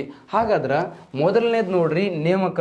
ಮೊದಲನೆಯ ಕೇಂದ್ರ ಹಣಕಾಸು ಆಯೋಗ ಯಾವಾಗ ನೇಮಕ ಆಯಿತು ಅಂತ ಕೇಳಿದ್ರೆ ನೇಮಕ ಮಾಡ್ತಾರೆ. ಇದರ ಸೇಮ್ ಕೇಂದ್ರ ಹಣಕಾಸು ಆಯೋಗ ಯಾವಾಗ ಸ್ಥಾಪನೆ ಐತಲ್ಲ ಅವತ್ತೇನಂತಂದ್ರೆ ಮೊದಲನೇ ನೇಮಕ ಆಗ್ತದೆ ರೀ. ಮೊದಲನೇದು ಯಾವಾಗ ಅಂತಂದ್ರೆ 1951 ನವೆಂಬರ್ 22ಗೆ ನೇಮಕ ಆಗ್ತದ.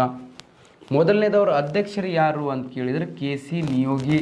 ಅಧ್ಯಕ್ಷರು ನೆನಪಿಟ್ಕೊಳ್ತಾರ, ಅದನ್ನು ಅಧ್ಯಕ್ಷರು ನೆನಪಿಟ್ಕೊಳ್ಬೇಕು, ಅದೇ ಕೇಳ್ತಾರ. ನೆಕ್ಸ್ಟ್ ಅವಧಿ 1952 ಇಂದ 57 5 ಇಯರ್ ಇರ್ತೈತೆ. ಅವಧಿ 1952 ಇಂದ 57ವರೆಗೆ ಇರುತ್ತಾರೆ. ನೆಕ್ಸ್ಟ್ ಎರಡನೇದು ನೋಡಿ ಸ್ನೇಹಿತರೆ, ಎರಡನೇ ಕೇಂದ್ರ ಹಣಕಾಸು ಆಯೋಗ. ಎರಡನೇ ಕೇಂದ್ರ ಹಣಕಾಸು ಆಯೋಗ ನೇಮಕ ಆಗಿದ್ದು 1956 ಸ್ನೇಹಿತರೆ. ಸರ 57 ನೇಮಕ ಆಗಿದೆ ಅಂತೀರಿ, ಮತ್ತು ನೋಡಿದ್ರೆ ಇದು ಅಧ್ಯಕ್ಷರು ಯಾರಿರ್ತಾರೆ? KS ಸಂತಾನಮ್. ಅವಧಿ ಬಂದುಬಿಟ್ರೆ 1957 ಇಂದ 62. ಸರ್ 56 ನೇಮಕ ಮಾಡಿದ್ರಿ, ಮತ್ತು ಅವಧಿ ಯಾಕೆ ಲೇಟಾಗಿ ಸ್ಟಾರ್ಟ್ ಆಗತ್ತೈತಿ? ನೋಡ್ರಿ, ಯಾವುದೇ ಹಣಕಾಸು ಆಯೋಗ ಆಗಲಿ ಅದರ ಅವಧಿಕ್ಕಿಂತ ಮುಂಚೆನೇ ನೇಮಕ ಮಾಡಿರ್ತಾರೆ ರೀ. ಯಾಕೆ ನೇಮಕ ಮಾಡ್ತಿರ್ತಾರ ಅಂತಂದ್ರೆ ಸ್ಟಡಿ ಮಾಡಬೇಕಲ್ರಿ. ಸೋರ್ಸಸ್ ಬಗ್ಗೆ ಏನು ಯಾವ ಥರ ಏನಂತ ಹೇಳಿ ಎಲ್ಲ ಸ್ಟಡಿ ಮಾಡಬೇಕಲ್ಲ. ಎಲ್ಲ ಸ್ಟಡಿ ಮಾಡಿ ಏನು ಮಾಡ್ತಾರೆ? ಅದರ ಟರ್ಮನ್ನು ಹಾಕ್ಕೊಳ್ತಾರೆ. ಯಾವುದೇನಂತಂದ್ರೆ ಈಗೇನಂತಂದರೆ 15ನೇ ಚಾಲ್ತಿಯಲ್ಲಿ ಇದೆ ಅಲ್ಲ, ಈಗ ನಾವು ನೆಕ್ಸ್ಟ್ ಇಯರ್ ಅಂತಂದ್ರೆ ಮತ್ತು 16ನೇ ನೇಮಕ ಮಾಡ್ತಾರೆ. ಬಟ್ ಅದು ಅಪ್ಲೈ ಆಗೋದು 2026 ಏನಂತಂದ್ರೆ ಅನ್ವಯ ಆಗುತ್ತೆ, ಸರಿನಾ? ರೈಟ್.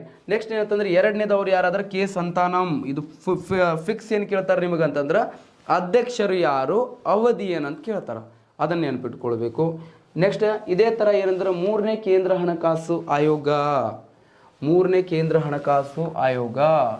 ಓಕೆ, ಇದು ನೇಮಕ ಆಗಿದ್ದು ಸ್ನೇಹಿತರೆ 1960 ಒಳಗ. ಓಕೆ, 1960 ಒಳಗೆ ನೇಮಕ ಆಗಿದ್ದಾರೆ. ಓಕೆ, ಇದರ ಅಧ್ಯಕ್ಷರು ಯಾರಿರ್ತಾರೆ ಅಂತಂದ್ರೆ AK ಚಾಂದ್ ಅಂತೇಳಿ ಇರುತ್ತಾರೆ. AK ಚಾಂದ್ ಮೂರನೇ ಕೇಂದ್ರ ಹಣಕಾಸು ಆಯೋಗದ ಅಧ್ಯಕ್ಷರು. ಅವಧಿ ಏನಿರುತ್ತೆ ಇವ್ರದ್ದು ಅಂತ ಕೇಳಿದ್ರೆ 1962 ಇಂದ 1966 ಅವಧಿ ಇರುತ್ತೆ ಸ್ನೇಹಿತರೆ. 1962. ಸರ್ ಯಾಕ್ರಿ ಇಲ್ಲಿ 4 ವರ್ಷ ಆಯ್ತಲ್ಲ ಸರ್, 5 ವರ್ಷ ಅಂತೀರಿ, ಮತ್ತು ನೋಡಿದ್ರೆ ಓನ್ಲಿ 4 ಇಯರ್ ಆಯ್ತಲ್ರಿ ಇಲ್ಲಿ. ಪಂಚವಾರ್ಷಿಕ ಯೋಜನೆಗಳ ಮೊದಲನೇ ರಜಾವಧಿ ಬರುತ್ತಲ್ಲ, ಮೊದಲನೇ ರಜಾವಧಿ ಬಂದಾಗ ಏನು ಮಾಡಿದ್ರು, ಇದನ್ನು ಏನು ಮಾಡ್ತಾರೆ ಗೊತ್ತಾ? ಅವಧಿಗಿಂತ ಮುಂಚಿತವಾಗಿ ಏನಂತಂದ್ರೆ 5 ಇಯರ್ ಹಾಕ್ಕೊಂಡಿದ್ದು ಏನಂತಂದ್ರೆ 4 ಇಯರ್ಗೆ ಎಂಡ್ ಮಾಡ್ತಾರೆ. ನೆಕ್ಸ್ಟ್ ಏನಂತಂದ್ರೆ 4ನೇ ಕೇಂದ್ರ ಹಣಕಾಸು ಆಯೋಗ ಸ್ನೇಹಿತರೆ. 4ನೇ ಕೇಂದ್ರ ಹಣಕಾಸು ಆಯೋಗ. ಈ 4ನೇ ಕೇಂದ್ರ ಹಣಕಾಸು ಆಯೋಗ 1964 ನೇಮಕ ಮಾಡ್ತಾರೆ. ಇದರ ಅಧ್ಯಕ್ಷರು ಇದ್ದಾರೆ PV ರಾಜಮನ್ನಾರ್ ಅಂತೇಳಿ ಇರ್ತಾರ. ಯಾವ ಮನ್ನಾರ್? PV ರಾಜಮನ್ನಾರ್ ಅಂತೇಳಿ ಇರ್ತಾರೆ. ಅವಧಿ ನೋಡಿದ್ರೆ 1966 ಇಂದ 1969ವರೆಗೆ ಇರುತ್ತೆ ಸ್ನೇಹಿತರೆ. ಇದು ನಿಮಗೆ ಗೊತ್ತಿರಬೇಕು. ಯಾಕೆ ಸರ್ ಇದು 3 ವರ್ಷ ಆಯ್ತಂದ್ರೆ ರೈಟ್, ಪಂಚವಾರ್ಷಿಕ ಯೋಜನೆಗಳ ರಜಾ ಅವಧಿ ಇತ್ತಲ್ಲ, ಸೊ ರಜಾ ಅವಧಿ ಸಂದರ್ಭದಲ್ಲಿ ಏನು ಮಾಡ್ತಾರೆ ಗೊತ್ತಾ ಸ್ನೇಹಿತರೆ, ಇದನ್ನು ಅವಧಿಗಿಂತ ಮುಂಚಿತವಾಗಿ ಏನು ಮಾಡ್ತಾರೆ, ಇದನ್ನು ಕೊನೆಗೊಳಿಸ್ತಾರೆ. ಇದು ನಿಮಗೇನಂತಂದ್ರೆ ಗೊತ್ತಿರಬೇಕು. ಇನ್ನು ನೆಕ್ಸ್ಟ್ ಏನಪ್ಪ ಅಂತಂದ್ರೆ ಇದೇ ಥರ ಏನಂತಂದ್ರೆ ಅಪ್ ಟು ಏನು ಮಾಡಬೇಕು ನೀವು 4 ನಾನು ಮೊದಲು ಹೇಳಿದ್ದೀನಿ. ಆಮೇಲೆ ಏನು ಮಾಡಬೇಕು ಅಂತಂದ್ರೆ ಅಪ್ ಟು 15ರ ಮಟ್ಟ ಏನಂದ್ರೆ ನೋಡ್ಕೊಳ್ಬೇಕ್ರಿ ನೀವು. ಓಕೆ, ಅಧ್ಯಕ್ಷರು ಯಾರು, ಅವಧಿ ಏನದ. ಈಗ 15ನೇದು ನೋಡೋಣ. ಈಗ ಒಂದು 15ನೇದು ಹೇಳ್ತೀನಿ ನಿಮಗೆ ಯಾವ ಥರ ಪ್ರಿಪೇರ್ ಆಗಬೇಕು ಅಂತ. ಓಕೆ, 15ನೇ ಏನಂತಂದ್ರೆ ಹಣಕಾಸು ಆಯೋಗದ ಬಗ್ಗೆ ನೋಡೋದಾದ್ರೆ ಎಷ್ಟನೇದು, 15ನೇದು ಬಗ್ಗೆ ನೋಡೋಣ. ಇಲ್ಲಿ ನೋಡ್ರಿ, ನಿಮ್ಗೆ ಹೇಳ್ತೀನಿ ನಾನು ಯಾವ ಥರ ಪ್ರಿಪೇರ್ ಆಗೋದು ಅಂತ. 15ನೇದು ಏನಂತಂದ್ರೆ ಹಣಕಾಸು ಆಯೋಗ. 15ನೇ ಹಣಕಾಸು, ಕೇಂದ್ರ ಹಣಕಾಸು ಆಯೋಗ, ಕೇಂದ್ರ ಹಣಕಾಸು ಆಯೋಗ okay. 15th union finance commission ಅಂತ ಕರಿತೀವಿ. ಓಕೆ, ಇದು ನೇಮಕ ಆಗಿದ್ದು ಯಾವಾಗ ರೀ ಸ್ನೇಹಿತರೆ ಅಂತ ಕೇಳಿದ್ರೆ, ನೇಮಕ 2017 ನವೆಂಬರ್ 26ಗೆ ನೇಮಕ ಆಗುತ್ತೆ. ಇದರ ಅಧ್ಯಕ್ಷರು ಯಾರ್ರೀ ಅಂತ ಕೇಳಿದ್ರೆ, ಇದರ ಅಧ್ಯಕ್ಷರು ಯಾರು ಅಂತ ಕೇಳಿದ್ರೆ, ಅಧ್ಯಕ್ಷರು ಯಾರಪ್ಪ ಅಂತ ಕೇಳಿದ್ರೆ, ಅಧ್ಯಕ್ಷರು NK ಸಿಂಗ್ ಅಂತೇಳಿ ಇರ್ತಾರೆ. NK ಸಿಂಗ್. ಕೆಲವೊಂದು ಕಡೆ ನಾನೇನಂತಂದ್ರೆ ಆಫ್ಲೈನ್ ಒಳಗೆ ನಂದಕಿಶೋರ್ ಸಿಂಗ್ ಅಂತೇಳಿ ಬರೆದಿದೆ. ಅವಾಗ ಏನಂತಂದ್ರೆ ಒಬ್ರು ಹುಡುಗ ಬಂದು ಏನಂತಂದ್ರೆ, ಸರ್ ನಂದಕಿಶೋರ್ ಸಿಂಗ್ ತಪ್ಪು ಬರ್ಸಿರಲ್ರಿ ಸರ್, ಅದು ನೋಡಿದ್ರೆ NK ಸಿಂಗ್ ಅಂತೇಳಿ ಐತ್ರಿ ಅಂತಂದ. NK ಸಿಂಗ್ ಅಂದ್ರೆ ಒಂದೇ, ನಂದಕಿಶೋರ್ ಸಿಂಗ್ ಅಂದ್ರೆ ಒಂದೇ, ಗಾಬರಿ ಆಗಬಾರ್ದು ಸರಿನಾ.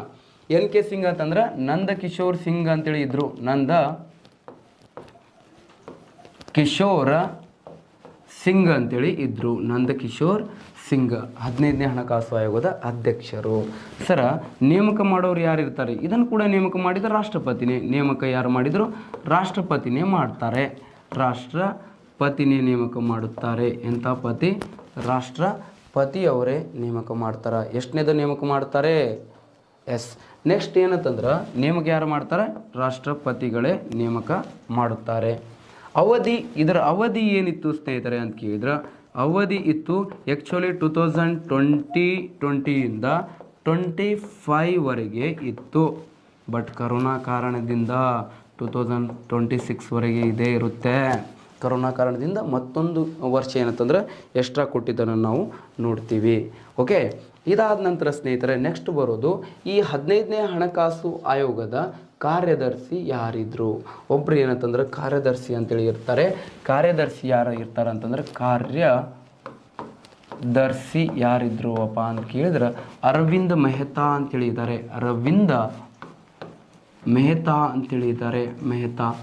ಓಕೆ, ಸದಸ್ಯರ ಸಂಖ್ಯೆ 4 ಜನ ಸದಸ್ಯರು ಇದ್ದಾರೆ. ಇದಕ್ಕೆ ಸದಸ್ಯರ ಸಂಖ್ಯೆ ಎಷ್ಟು ಅಂತ ಕೇಳಿದ್ರೆ 4 ಜನ ಸದಸ್ಯರು ಇರ್ತಾರ. ಎಷ್ಟು ಜನ ಇರ್ತಾರ, 4 ಜನ ಸದಸ್ಯರು ಇರುತ್ತಾರೆ.